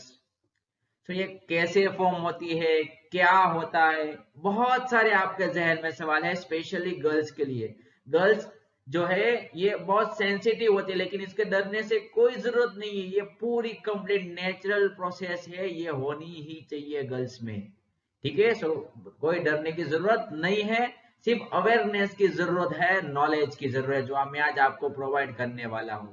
तो ये कब मेंस्ट्रुएशन होगा, तो सबसे पहले मैं ये बता दूं कि जब ओवम देख सकते हैं आप, ओवरी जो है ओवम रिलीज करती है और ये यूटेरस तक पहुंच जाता है, यानी कि ओवम का फर्टिलाइजेशन नहीं होता है, तब ये एंडोमेट्रियम के लेयर में लाइनिंग के फॉर्म में ये रहता है। ठीक है, यानी कि जब फर्टिलाइजेशन नहीं होगा तब ओवम जो है वो ब्लड वेसल के फॉर्म में जो है वो बाहर निकल जाएगा, इसी को बोलते हैं हम मेंस्ट्रुएशन। ठीक है, और एक मजेदार बात बता दूं, जब मैरिज हो जाते हैं तो अगर husband and wife, male and female दोनों कॉपुलेशन में होते हैं, सेक्सुअल कांटेक्ट में होते हैं, तो अगर ये मेंस्ट्रुएशन साइकिल्स नहीं आती, मेंस्ट्रुएशन पीरियड्स नहीं आती है, तो मान लेना चाहिए कि ये एक प्रेगनेंसी है। एक रीजन ये है, दूसरे रीजन बहुत सारे हैं, एक रीजन नहीं है कि प्रेगनेंसी हो जाए तो मेंस्ट्रुएशन ना, एक है रीजन, लेकिन बहुत सारे दूसरे और रीजन है। एक अगर गर्ल जो है वो स्ट्रेस में रहती है, पुअर हेल्थ रहती है, टेबलेट्स लेती है, मेडिसिन ले, तभी भी ये मेंस्ट्रुएशन में डिस्टरबेंस आता है। क्यों आता है, क्योंकि ये पूरा हार्मोन के ऊपर डिपेंड्स है, एस्ट्रोजन एंड प्रोजेस्टेरोन हार्मोन के ऊपर डिपेंड है, इसलिए ये प्रॉब्लम्स होती है। तो इससे हमें पूरा नॉलेज लेना है, पूरा ध्यान रखना है स्पेशली गर्ल्स के लिए। तो चलिए स्टार्ट करते हैं। सबसे पहले बेसिक मेनार्क। मेनार्क यानी कि क्या, जो girls at the age of 10 to 15 यानी प्यूबर्टी तक पहुंचने वाली होती है, तब जब first time menstruation, first time periods आते हैं, इसलिए उसको बोलते हैं हम मेनार्क। ठीक है, और ये एट द एज ऑफ 50, जब वुमन जो है वो 50 ईयर की हो जाती है और उससे एबो हो जाती है, तब ये मेंस्ट्रुएशन एंड हो जाता है, पीरियड्स नहीं आते, इसलिए उसको बोलते हैं हम मेनोपॉज। ठीक है, ये आपको याद रखना है। और ये पूरा जो है मेंस्ट्रुअल साइकिल, उसका टाइम पीरियड जो है वो 28 to 30 डेज का है। ठीक है, मान लीजिए कि ये आज स्टार्ट हुई, आज पीरियड्स आए, तो अगले 28 डेज बाद अगेन पीरियड्स आएंगे। इसको बोलते हैं हम मेंस्ट्रुएशन साइकिल। कैसे फॉर्म होती है, क्या होती है, बहुत सारे सवाल है आपके जहन में। चलो मैं पूरा आपको क्लियर आज करवाने वाला हूँ विथ अवेयरनेस। चलो, तो मैंने इस मेंस्ट्रुएशन को पढ़ाने के लिए इसको 4 पार्ट में डिवाइड किया है। सबसे पहला फेज है मेंस्ट्रुअल फेज, जो आपको डायग्राम में दिख सकता है, यानी कि ब्लीडिंग का फेज। दूसरा है फॉलिकुलर फेज, हमने पढ़ा था oogenesis में फॉलिकल्स फॉर्म होते हैं, ये दूसरा फेज। तीसरा फेज होता है ओव्यूलेटरी, यानी कि ओवम रिलीज होती है, वो वाला फेज। और चौथा फेज ल्यूटियल फेज, यानी कि यूटेरस अगेन रीजनरेट होगा, उसकी मेम्ब्रेन, वो उसका फेज ल्यूटियल फेज। ठीक है, ये तो 4 फेज है, चारों डिपेंडेंट है हार्मोन के ऊपर। ठीक है, सो ये याद रखना, क्लियरली पढ़ना, ठीक है, विथ पॉजिटिव थिंकिंग, और सबको ये पढ़ाना, सबको दिखाना, ताकि सब जो है वो पॉजिटिव रहे। तो चलिए, सबसे पहला फेज मेंस्ट्रुएशन फेज, यानी कि जब फर्टिलाइजेशन नहीं होता, तब यूटेरस की लाइनिंग जो है वो ब्लड वेसल के फॉर्म में, ब्लड के फॉर्म में बाहर निकलती है। आप देख सकते हैं, इसको बोलते हैं हम मेंस्ट्रुअल फेज, जो 3 से 5 दिन तक ये कंटिन्यूसली थोड़ा थोड़ा ब्लड जो है बाहर निकलता है। ठीक है, ये पाथवे है, आप देख सकते हैं, ये एंडोमेट्रियल लाइनिंग यूटेरस की इनर लाइनिंग है, जो रिमूव हो जाती है और ये वेजाइना के बाहर निकलती है। सो ये आपको पहला फेज, जो हर एक गर्ल को पता होता है, हर एक गर्ल को जानती है। ठीक है, ये आप डायग्राम में क्लियरली देख सकते हैं, ये 3 से 5 दिन तक रहता है। चलो, अभी मजेदार बात, दूसरा फेज है। तो दूसरा फेज है फॉलिकुलर फेज। सो हमने oogenesis में पढ़ा था, primary follicle, secondary follicle, tertiary follicle, mature follicle. ये फॉलिकल जो है ये प्राइमरी oocyst के ऊपर लेयर है। तो चलो, इसमें क्या होने वाला है फॉलिकुलर फेज में, फॉलिकुलर फेज में ये जो है फॉलिकल्स डेवलप होंगे, सबसे पहले प्राइमरी, उसके बाद सेकेंडरी, उसके बाद टर्शरी, और लास्ट में ग्रेफियन फॉलिकल डेवलप होगा। आपको पता है ग्रेफियन फॉलिकल में से ओवम रिलीज होगी, उससे पहले क्या होगा? तो चलो वो भी बता दूं, जब ग्रेफियन फॉलिकल डेवलप्ड होगा, ठीक है, तभी एंडोमेट्रियम, एंडोमेट्रियम कहां पर होती है? यूटेरस में। आप डायग्राम में देख सकते हैं, यहाँ पे एंडोमेट्रियम अगेन रीजनरेट हो गई है, देख लीजिए। मेंस्ट्रुएशन फेज में एंडोमेट्रियम डिस्कार्ड हो गई थी, डीजनरेट हुई थी। यहाँ पर फॉलिकुलर फेज में एंडोमेट्रियम रीजनरेट हुई। क्यों रीजनरेट हुई, ये आपको ओव्यूलेटरी फेज में पढ़ना है। ठीक है, याद रखिएगा। तो ये जब रीजनरेट होती है तो बहुत सारे चेंजेस देखने को मिलते हैं ओवरी एंड यूटेरस में, because of induce of the hormones, pituitary glands के हॉर्मोन्स एंड ओवरीन के हार्मोन। ये दोनों हार्मोन ये कुछ न कुछ स्टिमुलेट करते हैं, जिससे ये चेंज हमें देखने को मिलता है। और ये मजेदार बात बता दूं, ये फॉलिकुलर फेज जो है वो किस दिन से स्टार्ट होगा? जनरली 6 डेज से स्टार्ट होगा, और ये नियरली 13 डे तक खत्म हो जाएगा। ठीक है, ये आपको याद रखना है। सो ये अभी उसके बाद तीसरा phase, most important, ovulatory phase. सबको पता है ओव्यूलेटरी यानी कि रिलीज ऑफ द ओवा, release of the ovum, release of the egg, इसको हम बोलेंगे ओव्यूलेटरी फेज। सो ये जब एंडोमेट्रियम जो है वो फॉर्म होगा, तब luteinising hormone and follicle stimulating hormone दोनों जो है वो बढ़ेंगे। आप यहाँ पे देख सकते हैं 14 डेज में ये दोनों हार्मोन जो है इंक्रीज हुआ। तो ये दोनों हार्मोन का सिक्रेशन इंक्रीज हो जाने की वजह से एस्ट्रोजन जो है उसका सिक्रेशन भी बढ़ेगा। तो ये जब 14 डेज तक, यानी कि ये प्रोसेस होती है 14 डेज में, यानी कि ये मिड रीजन में, यानी कि ये मिडल टाइम में होती है। टोटल 28 डेज का ये साइकिल है। सो 14 यानी कि मिडल डेज में होती है, 14 डेज यानी कि मिडल। सो जब ये दोनों हार्मोन FSH एंड LH, ये दोनों हार्मोन जब सीक्रेट ज्यादा होंगे तभी एस्ट्रोजन का सीक्रेशन बढ़ेगा। जब इसका सीक्रेशन बढ़ेगा तभी ये ल्यूटेलाइजिंग हार्मोन जो है ये क्या करेगा, ये जो ग्रेफियन फॉलिकल है वो रप्चर हो जाएगा और ओवम जो है वो रिलीज होगी ओवरी में से फेलोपियन ट्यूब की ओर। इसको बोलेंगे हम ओव्यूलेशन। ये आपको क्लियरली याद रखना है और क्लियरली सबको दिखाना है, सबको कहना है। ठीक है, चलो। तो अभी क्या हुआ कि भाई ओव्यूलेटरी फेज में ओवम रिलीज हुआ और एंडोमेट्रियम रीजनरेट हुआ। सो अभी क्या होने वाला है, 15 डेज की बात करेंगे, 15 to 28 डेज की बात करेंगे। सो उसको बोलते हैं हम ल्यूटियल फेज, यानी कि ओव्यूलेशन के बाद का फेज। इसमें क्या होगा कि चलो ये ग्रेफियन फॉलिकल जो है इसने ओवम को रिलीज कर दिया। अभी ये ग्रेफियन फॉलिकल को हम बोलेंगे कॉर्पस लीटियम। ठीक है, सो ये कॉर्पस लिटियम जब फॉर्म होगा तभी प्रोजेस्टेरॉन हार्मोन का सिक्रीशन बढ़ेगा। आप डायग्राम में ब्लू कलर का देख सकते हैं। तो ये सिक्रीशन बढ़ा, ये सिक्रीशन जब भी बढ़ेगा तब भी यहाँ पर एंडोमेट्रियम लाइनिंग जो है ये मेंटेन रहेगी।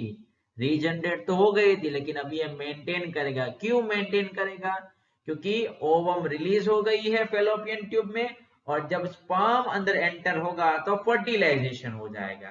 तो जब फर्टिलाइजेशन हो जाएगा तो वुमन जो है वो प्रेग्नेंट हो जाएगी। तब ये मेंस्ट्रुएशन साइकिल स्टॉप हो जाती है। याद रखना, मेंस्ट्रुएशन साइकिल स्टॉप हो जाती है। फर्टिलाइजेशन होगा तो मेंस्ट्रुएशन साइकिल स्टॉप। अगर मेंस्ट्रुएशन साइकिल स्टॉप हो जाती यानी कि प्रेगनेंसी का इंडिकेशन पहले ही बता दिया था, एक सिग्नल। अगर फर्टिलाइजेशन नहीं हुआ तो क्या होने वाला है वो आगे की स्लाइड में देखेंगे। बता दूं, जब फर्टिलाइजेशन नहीं होता तो ये कॉर्पस लिथियम आप देख सकते हैं, ये कॉर्पस लिथियम डी जनरेट हो जाता है। जब कॉर्पस लिथियम डी जनरेट हो जाएगा तो ये एंडोमेट्रियम भी डी जनरेट हो जाती है। इसलिए अगेन न्यू साइकिल कंटिन्यू होगी, मेंस्ट्रुएशन साइकिल ब्लीडिंग के फॉर्म में ये रिलीज होगी। अगेन जो है वो फॉलिकल स्टेज आएगा, अगेन टर्शरी, ठीक है, फॉलिकल फॉर्म होगा, अगेन ओव्यूलेशन होगा, अगेन ओवम रिलीज होगी। अगेन अगर फर्टिलाइजेशन होगा तो मेंस्ट्रुएशन साइकिल स्टॉप हो जाएगी। अगर फर्टिलाइजेशन नहीं हुआ तो कॉर्पस लिथियम डीजनरेट होता है, उसके साथ साथ एंडोमेट्रियम भी डीजनरेट हो जाती है।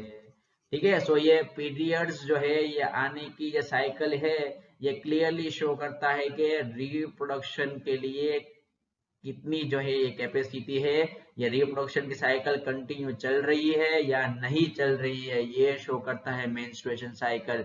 इसलिए गर्ल्स जो है वो बहुत ध्यान रखे, डरने की जरूरत नहीं है, नेचुरल प्रोसेस है।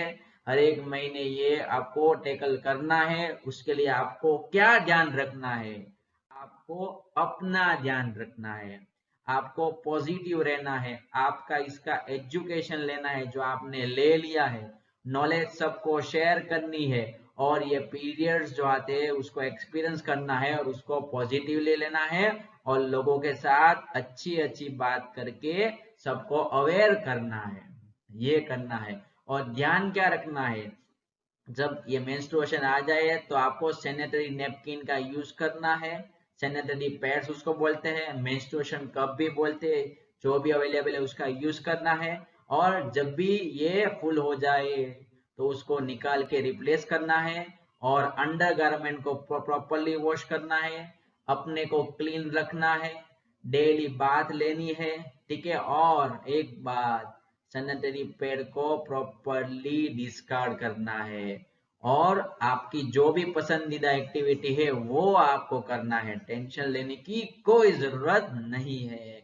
अगर पूरा क्लियर हो जाए तो प्लीज शेयर कर देना। Again welcome. आज के वीडियो में पढ़ेंगे हम फर्टिलाइजेशन। हमने पढ़ा था कि ओवम रिलीज होता है, स्पर्म रिलीज होता है, तो ये समय भी आ गया दोनों का मिलन का। तो चलिए स्टार्ट करते हैं। अवेरनेटिव सेशन, पॉजिटिव थिंकिंग वाला सेशन, जो हमें क्लियरली पढ़ना है, जिससे हमें बहुत सारी इंफॉर्मेशन मिलने वाली है और ये कॉम्पिटिटिव एग्जाम में और नीट के एग्जाम में भी काम आने वाला है। तो चलो, सबसे पहले क्या होगा? सबसे पहले होगा कॉप्यूलेशन। कॉप्यूलेशन यानी कि क्या? Male and female sexual contact में आएंगे। तो ये आप देख सकते हैं यहाँ पे, ये मेल बॉडी है, ये फीमेल बॉडी है। ये मेल का पेनिस जो है ये फीमेल के अंदर इंसेमिनेट हुआ, यानी कि अंदर ट्रांसपोर्ट हुआ, अंदर एंटर हुआ, इंसेमिनेट हुआ। तो अभी क्या होने वाला है, इस डायग्राम से पढ़िए, ये देख लीजिए। मान लीजिए ये पेनिस है, इसके अंदर स्पर्म रिलीज होते हैं और ये स्पर्म जो होते हैं वेजाइना के अंदर ट्रांसफर होते हैं। सो ये आपको पता चल गया। और ये स्पर्म में सीमेन होता है। ठीक है, ये स्पर्म जो है ये रैपिडली फास्ट मूवमेंट करते हैं। हमने पढ़ा था 60% स्पर्म जो है वो नॉर्मल एंड 40% जो स्पर्म है वो विगरस मोटिलिटी शो करेंगे। और ये कहां तक पहुंचने वाले हैं, इस डायग्राम में आप देख लीजिए। यहाँ पर मैंने शो किया है, ये पूरा डायग्राम देख लीजिए। ये देख लीजिए आप, ये स्पर्म यहाँ तक पहुंचेगा। ये क्या है? ये एम्प्यूलरी रीजन है फेलोपियन ट्यूब का। और क्या होना, अगर जब ओवरी ओवम रिलीज करेगी तो ये दोनों यहाँ पर फ्यूज होंगे, दोनों ये कंबाइन होंगे, दोनों मिलेंगे यहाँ पर। ओवम जो है वो ओवरी से रिलीज होगी और कहां तक पहुंचेगी? एम्प्यूलरी रीजन तक, फेलोपियन ट्यूब में। स्पर्म कहां तक ट्रांसफर होगा? स्पर्म भी एम्प्यूलरी रीजन तक ट्रांसपोर्ट होगा। जब ये दोनों एक दूसरे से मिलेंगे एक साथ, तभी दोनों फ्यूज होंगे। उस प्रोसेस को हम बोलते हैं फर्टिलाइजेशन। सो फर्टिलाइजेशन यानी कि क्या? The process of fusion of A sperm and ovum. The fusion of male gamete and female gamete is called fertilization. So यहाँ पर fertilization होगा, फेलोपियन ट्यूब में fertilization होगा, याद रखना। ठीक है, जब ये नहीं मिलेंगे तो भले ही कॉपुलेशन हुआ हो, भले ही सेक्सुअल कांटेक्ट हुआ हो, लेकिन फर्टिलाइजेशन नहीं होगा और प्रेगनेंसी नहीं होगी। सो हर एक बार ये पॉसिबल नहीं है कि ये मिल ही जाए, इसलिए बहुत ज्यादा ट्राई करनी पड़ती है। ठीक है, उसके लिए बहुत सारे फैक्टर रिस्पॉन्सिबल भी होते हैं। तो चलिए आगे बढ़ते हैं। अभी फर्टिलाइजेशन में क्या होने वाला है? फर्टिलाइजेशन में मैंने बता दिया कि दोनों फ्यूज होंगे। तो इस दरमियान क्या होगा? स्पर्म लेयर, जो बहुत सारे स्पर्म रिलीज होते हैं, उसमें से एक स्पर्म जो है ये आप देख सकते हैं, ये है ओवम। आप डायग्राम में देखिए, ये है पूरी ओवम। ओवम में एक लेयर है जिसका नाम है जोना पेल्यूसिडा। ये प्रोटीनिक लेयर है, इसमें स्पर्म जो है वो एंटर होंगे। ये लेयर को प्रोटियोलाइटिक एंजाइम से हमने पढ़ा था। क्या पढ़ा था? कि स्पर्म के हेड रीजन को एक्रोसोम बोलते हैं, उसमें एंजाइम्स होते हैं और ये एक्रोसोम के एंजाइम की मदद से ये जोना पेल्यूसिडा का डिग्रेडेशन होता है और ये स्पर्म जो है ये अंदर एंटर करता है। ठीक है, ये आपको याद रखना है। तो एक टाइम पर एक ही स्पर्म एंट्री करेगा। जो भी जोना पेल्यूसिडा का लेयर तोड़ेगा वही अंदर जो है वो एंटर हो पाएगा, बाकी सब स्पर्म जो है वो वेस्ट हो जाएंगे। ठीक है, सो अभी हमने क्या पढ़ा कि स्पर्म जो है वो ओवम के अंदर एंटर हो गया। सो ओवम में आपको पता है ये सेकेंडरी oocyst है, सेकेंडरी oocyst हमने पढ़ा था। आपको पता oogenesis में प्राइमरी oocyst में से सेकेंडरी oocyst। तो अब ये सेकेंडरी oocyst क्या करेगा? जब स्पर्म एंड सेकेंडरी oocyst ये दोनों मिलेंगे तो ये फर्टिलाइज होंगे और उसके बाद सेकेंडरी oocyst का डिवीजन होगा। डिवीजन में ये क्या फॉर्म करेगा? डिवीजन में एक ओवम फॉर्म करेगा और एक secondary polar body. Polar body का कुछ भी काम नहीं है, ये ओवम जो है ये स्पर्म से फ्यूज हो जाएगा और ये जायगोट फॉर्म करेगा। तो मैंने बताया था ना कि फर्टिलाइजेशन होगा, उसके बाद सेकेंडरी उसका डिवीजन होगा, उसके बाद ओवम प्रोड्यूस होता है। ये यहाँ पे प्रूव हो गया। ठीक है, सो ये आपको याद रखना है, ये आपको भूल नहीं जाना है।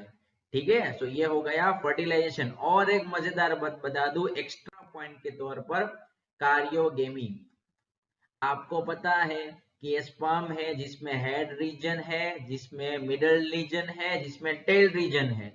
तो ये क्या होगा, ये हेड रीजन जो है ये टेल एंड मिडल लेयर से अलग हो जाएगा, और ये हेड रीजन के ऊपर से जो लेयर है मेम्ब्रेन है वो निकल जाएगी। इसलिए उसको अभी बोलेंगे हम मेल प्रोन्यूक्लियस।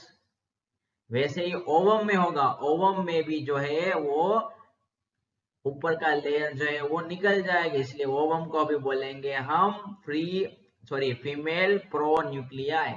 सो ये दोनों के ऊपर से न्यूक्लियर मेम्ब्रेन निकल जाएगी। ठीक है, सो अभी क्या बचा, इसमें क्रोमोसोम्स बचे। आप देख सकते हैं डायग्राम में, ये है क्रोमोसोम, ये है क्रोमोसोम। इसमें 23 है, इसमें भी 23 है। ठीक है, ये आपको याद रखना है। दोनों हैप्लॉइड है, ये भी आपको याद रखने हैं। तो अभी क्या होगा, ये क्रोमोसोम जो है वो फ्यूज होंगे। मेल गैमेट के क्रोमोसोम एंड फीमेल गैमेट के क्रोमोसोम फ्यूज हो गए, तभी बनेगा zygote to hand.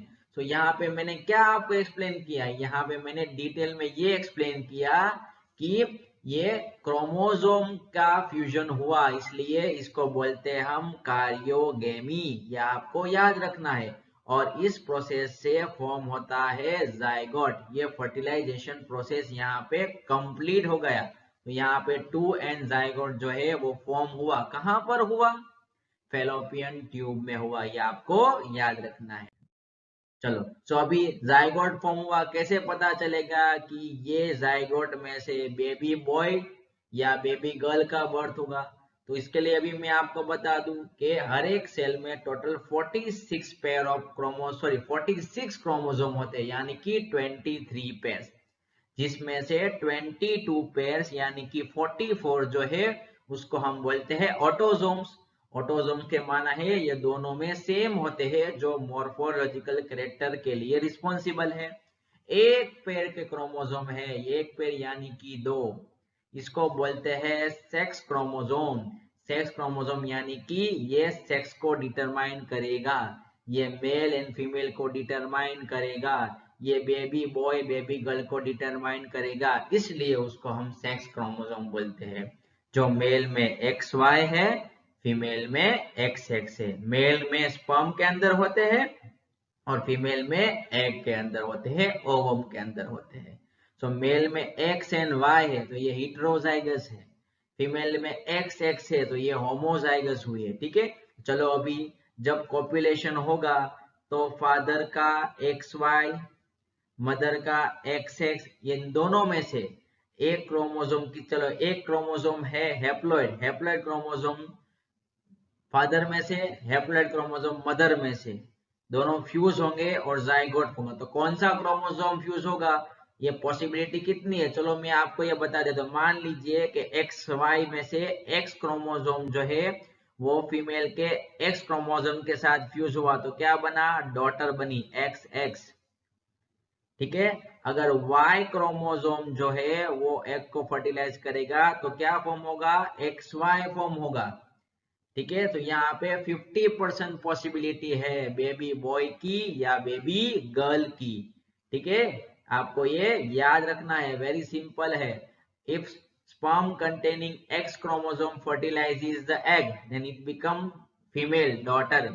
If Y containing chromosome fertilizes the egg, then it become male, baby boy, son.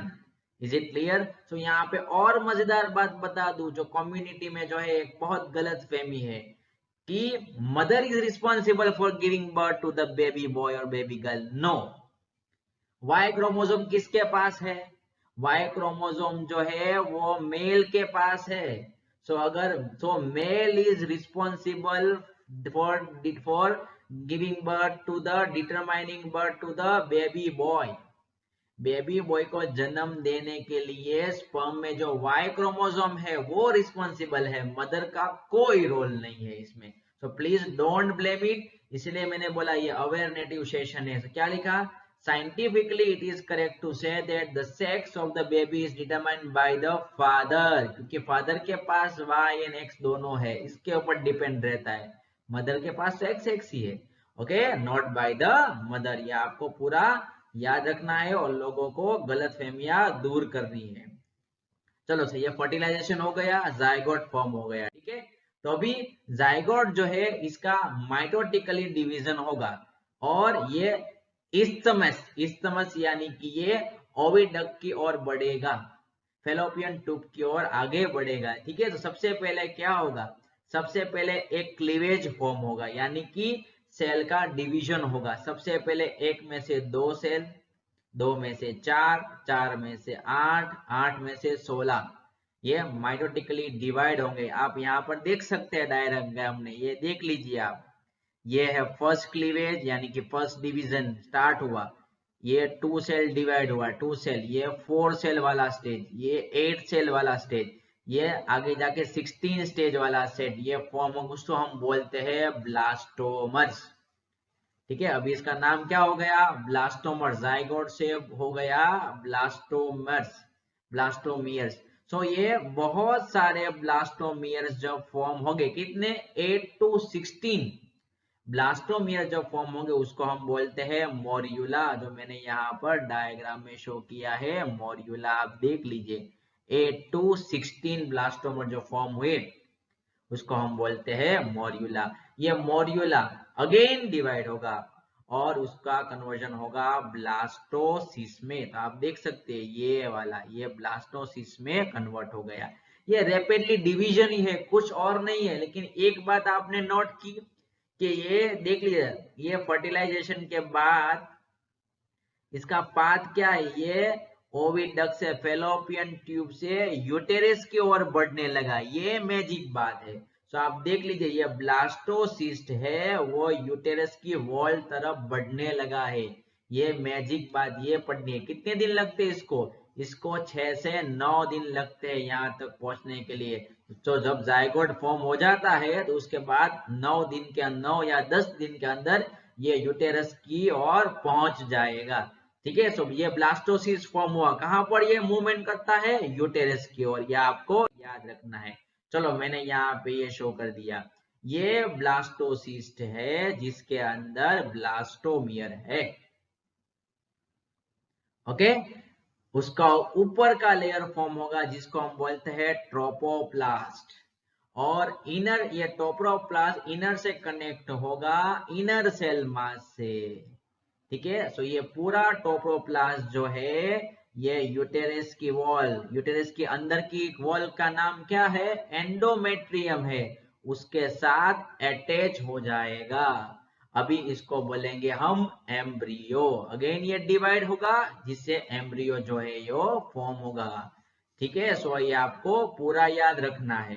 सो ये क्या हुआ, ट्रोपोप्लास्ट, ब्लास्टोमियर, ब्लास्टोसिस्ट, ये यूटेरस की वॉल में अटैच हो गया, ये आपको याद रखना है, ठीक है। चलो ये अटैच हो गया, अभी क्या होने वाला है, ये यहाँ पे रैपिडली डिवाइड होगा और ये ब्लास्टोसिस को पूरा कवर कर लेगा, ओके। इसलिए इस प्रोसेस को हम बोलते हैं इम्प्लांटेशन, यानी कि attachment of blastocyst at endometrium in uterus. आप यहाँ पर देख सकते हैं ये अटैच हो गया, ये सिग्नल है प्रेगनेंसी डिटेक्ट करने का।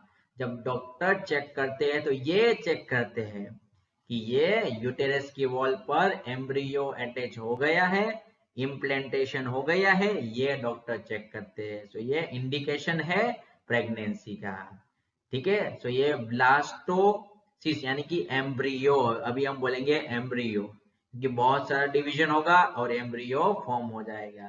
ये गेस्टेशन का फर्स्ट स्टेज है जो हम आगे पढ़ने वाले हैं, ठीक है। पूरा इंफॉर्मेशन क्लियर हो गया तो प्लीज शेयर कीजिए, सब्सक्राइब कीजिए और कमेंट भी डाल दीजिए। Two way growth is very very important. Again welcome, very knowledgeable session आपका स्वागत है। पढ़ेंगे प्रेगनेंसी एंड एम्ब्रियो डेवलपमेंट। तो चलिए स्टार्ट करते हैं। सबसे पहले कुछ बेसिक टर्म्स बता दूं, तब भी तो पढ़ पाएंगे ना। तो सबसे पहले फर्टिलाइजेशन होता है, तभी जाइगोट फॉर्म होता है। जाइगोट का डिवीजन होता है 2 cell stage, 4 cell stage, 8 cell stage, 16 और फॉर्म होता है ब्लास्टोसिस्ट।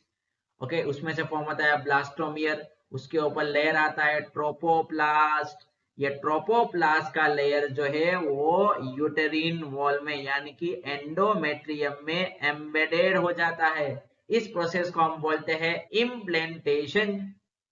और इसके अंदर इनर मास सेल होते हैं जिसमें से एम्ब्रियो फॉर्म होता है। ये आपको याद रखना है।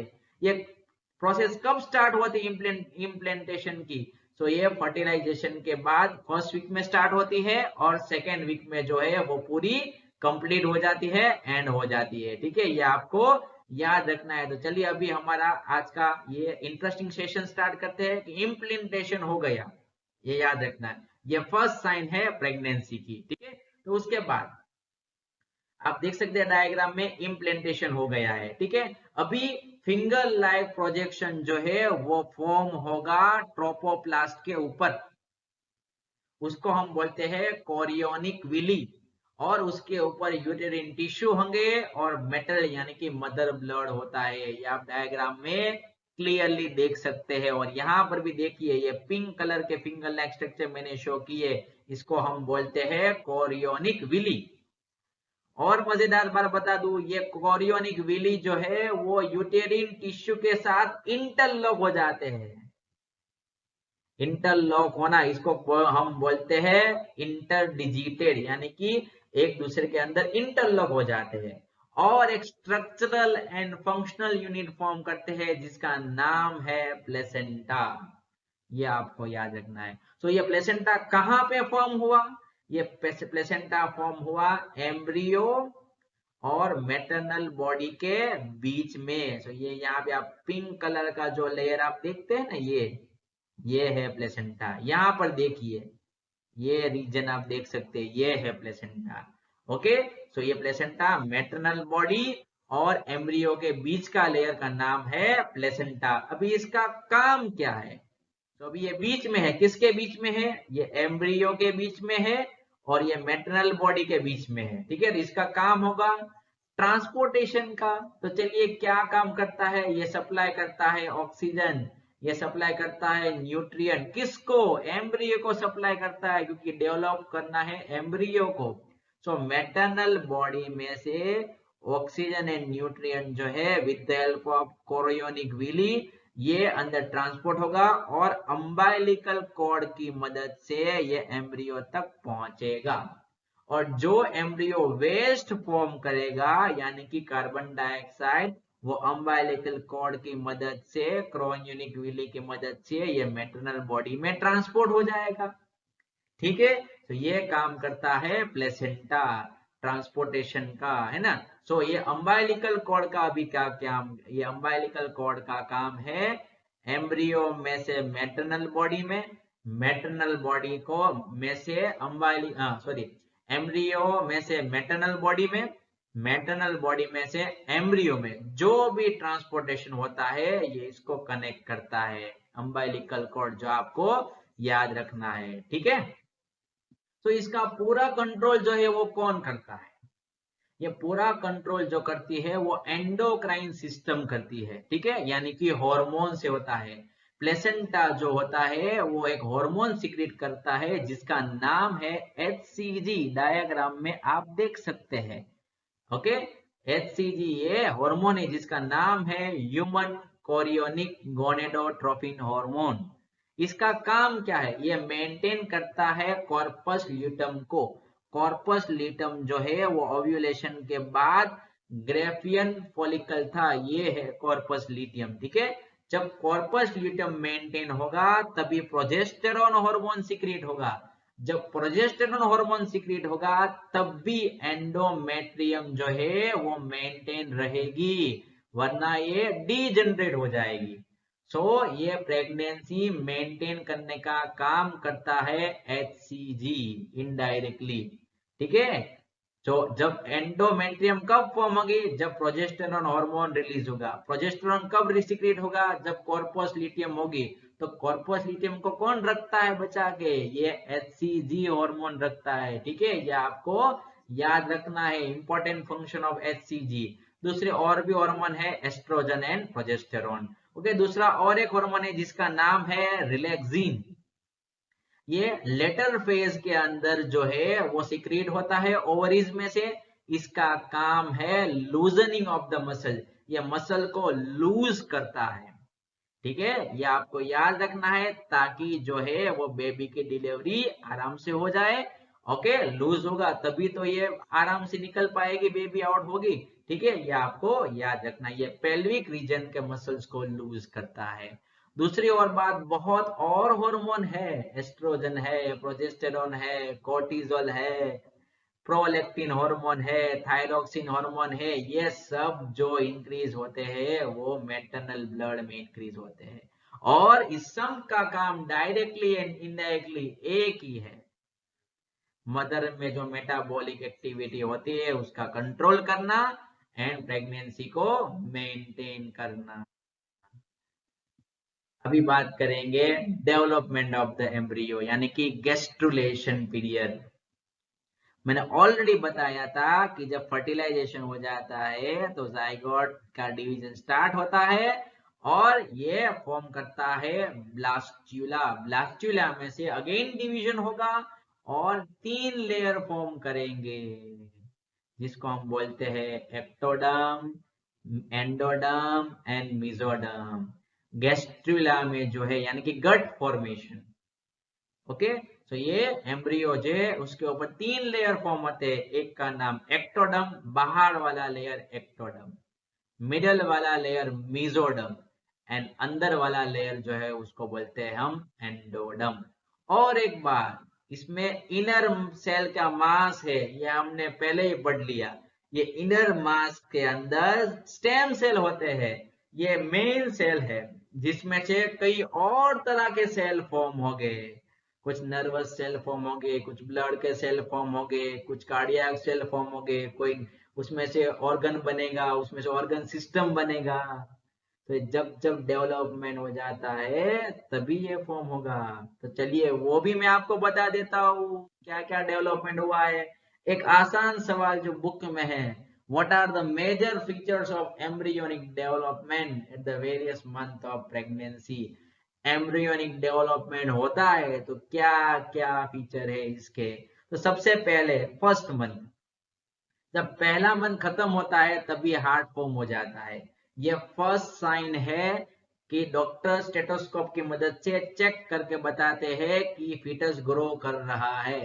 दूसरे मंथ में लिम्फ फॉर्म होते हैं और डिजिट फॉर्म होते हैं। और तीसरे मंथ यानी कि फर्स्ट ट्राइमेस्टर में प्लेसेंटा डेवलप हो जाते हैं, उसके जेनाइटल ऑर्गन मेल या फीमेल ऑर्गन डेवलप हो जाते हैं। उसके बाद फोर्थ मंथ में टेस्ट बड डेवलप होते हैं, हियरिंग डेवलप होती है। फिफ्थ मंथ में फिटस मूवमेंट करता है, ये आपको याद रखना है। सिक्स मंथ यानी कि सेकेंड ट्राइमेस्टर में जो है आई मूवमेंट स्टार्ट हो जाती है, बॉडी हेयर से कवर हो जाती है और आईलिड सेपरेट हो जाती है।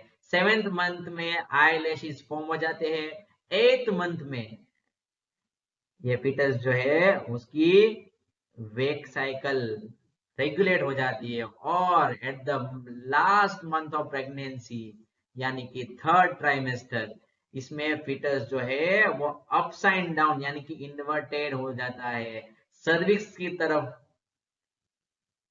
हेड होता है, ये याद रखना। और ये डिलीवरी के लिए रेडी हो जाता है। इसलिए ये पीरियड कितने मंथ का है, 9th मंथ का पीरियड है। ओके, सो ये भी आप यानी कि 40 वीक्स, 9th मंथ यानी कि 40 वीक्स। सो ये गेस्ट्रेशन पीरियड डॉग्स में 60 डेज का, एलिफेंट में 640 टू 645 डेज का और कैट में जो है वो 60 डेज का रहता है। तो ये पूरा टॉपिक कंप्लीट हो चुका है।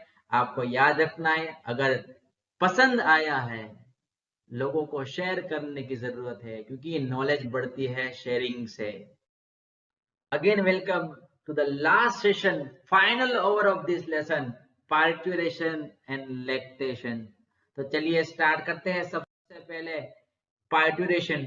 इंट्रोडक्टरी बात बता दूं कि ह्यूमन बीइंग में जो है वो प्रेगनेंसी का टोटल पीरियड होता है 9 मंथ। उस पीरियड को हम बोलते हैं गेस्टेशन।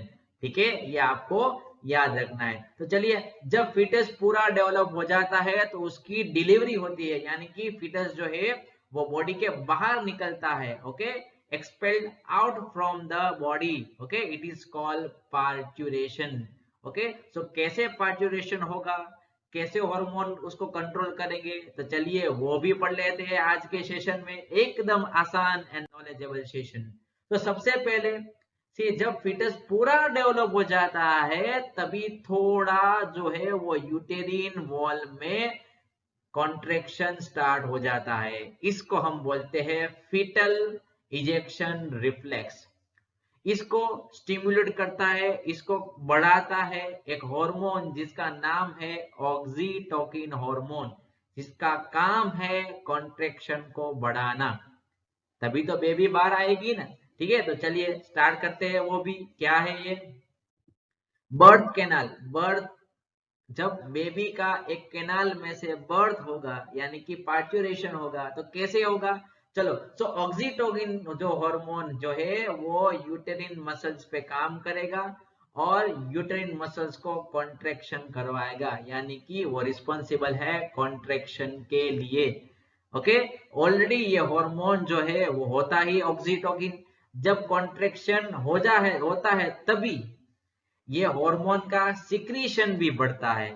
ओके, जब सिक्रीशन बढ़ता है तो बहुत सारा ज्यादा से ज्यादा स्ट्रॉन्गर एंड स्ट्रॉन्गर यूटेरिन वॉल का कॉन्ट्रैक्शन होता है। जब ये कॉन्ट्रैक्शन होता है तो क्या होता है, बेबी जो होती है वो बर्थ कैनाल से बाहर निकलती है। इसको बोलते हैं हम पार्ट्यूरेशन। डायग्राम में भी आप देख सकते हैं, इसका कंट्रोल करता है पिट्यूटरी ग्लैंड, एंडोक्राइन ग्लैंड। सबसे पहले सिक्रीट करता है, सिक्रीट करते कॉन्ट्रैक्शन बढ़ाता है और बेबी जो है वो सर्विक्स में से बाहर निकल जाती है। तभी ये मैसेज जो है वो ब्रेन को पहुंच जाता है और उसका सिक्रीशन कम हो जाता है। तो ये हो गया फर्स्ट पोर्शन, पार्ट्यूरेशन। दूसरा पोर्शन है हमारा लैक्टेशन। तो चलिए वो भी बता दे। तो लैक्टेशन यानी कि क्या, फीमेल बॉडी, फीमेल जब प्रेगनेंसी में होती है तभी उसमें मेमोरी ग्लैंड फॉर्म होना यानी कि डेवलप होना स्टार्ट हो जाती है। जब प्रेगनेंसी कंप्लीट हो जाती है यानी कि जब फीमेल जो है वो मदर जो है वो बेबी को जन्म दे देती है, ठीक है, जब उसका बर्थ हो जाता है तभी उसके मेमोरी ग्लैंड्स में से मिल्क प्रोड्यूस होना स्टार्ट हो जाता है। At the end of the pregnancy, mammary glands start producing the milk. That process is called lactation. ठीक है, ये आपको याद रखना है। आप डायग्राम में भी देख सकते हैं। ठीक है, तो मदर जो है वो सबसे पहले अपने न्यू बॉर्न बेबी को फीडिंग करवाएगी। ओके, जब पहला मिल्क होगा, ओके, उसको हम बोलते हैं कोलोस्ट्रॉम। कोलोस्ट्रॉम में बहुत सारी एंटीबॉडी होती है जो एसेंशियल होती है इम्यून पावर स्ट्रॉन्ग करने के लिए और डिजीज से बचने के लिए, और सिंपल बात बता दूं, रेजिस्टेंस के लिए। ठीक है, ये आपको याद रखना है। Okay, breast feeding is very very important during initial time period. क्यों, क्योंकि बहुत सारी एंटीबॉडीज होती है, नेचुरल एंटीबॉडीज जो मदर के बॉडी में से मिलती है। और एक मजेदार बता दूं कि ये हार्मोन कौन सा है जो मिल्क प्रोड्यूस करता है, इसका नाम है प्रोलैक्टिन हार्मोन, जिसका काम है मिल्क को प्रोड्यूस करना मेमोरी ग्लैंड में से। और ऑक्सीटोकिन हार्मोन अगेन मैंने बताया था, काम है मसल्स का कॉन्ट्रैक्शन करवाना। तो जब मिल्क प्रोड्यूस होगा मेमोरी ग्लैंड में आएगा और निपल में बहुत सारा कॉन्ट्रैक्शन होगा, यानी कि अंदर के मेमोरी ग्लैंड में मसल्स होते हैं उसमें कॉन्ट्रैक्शन होगा।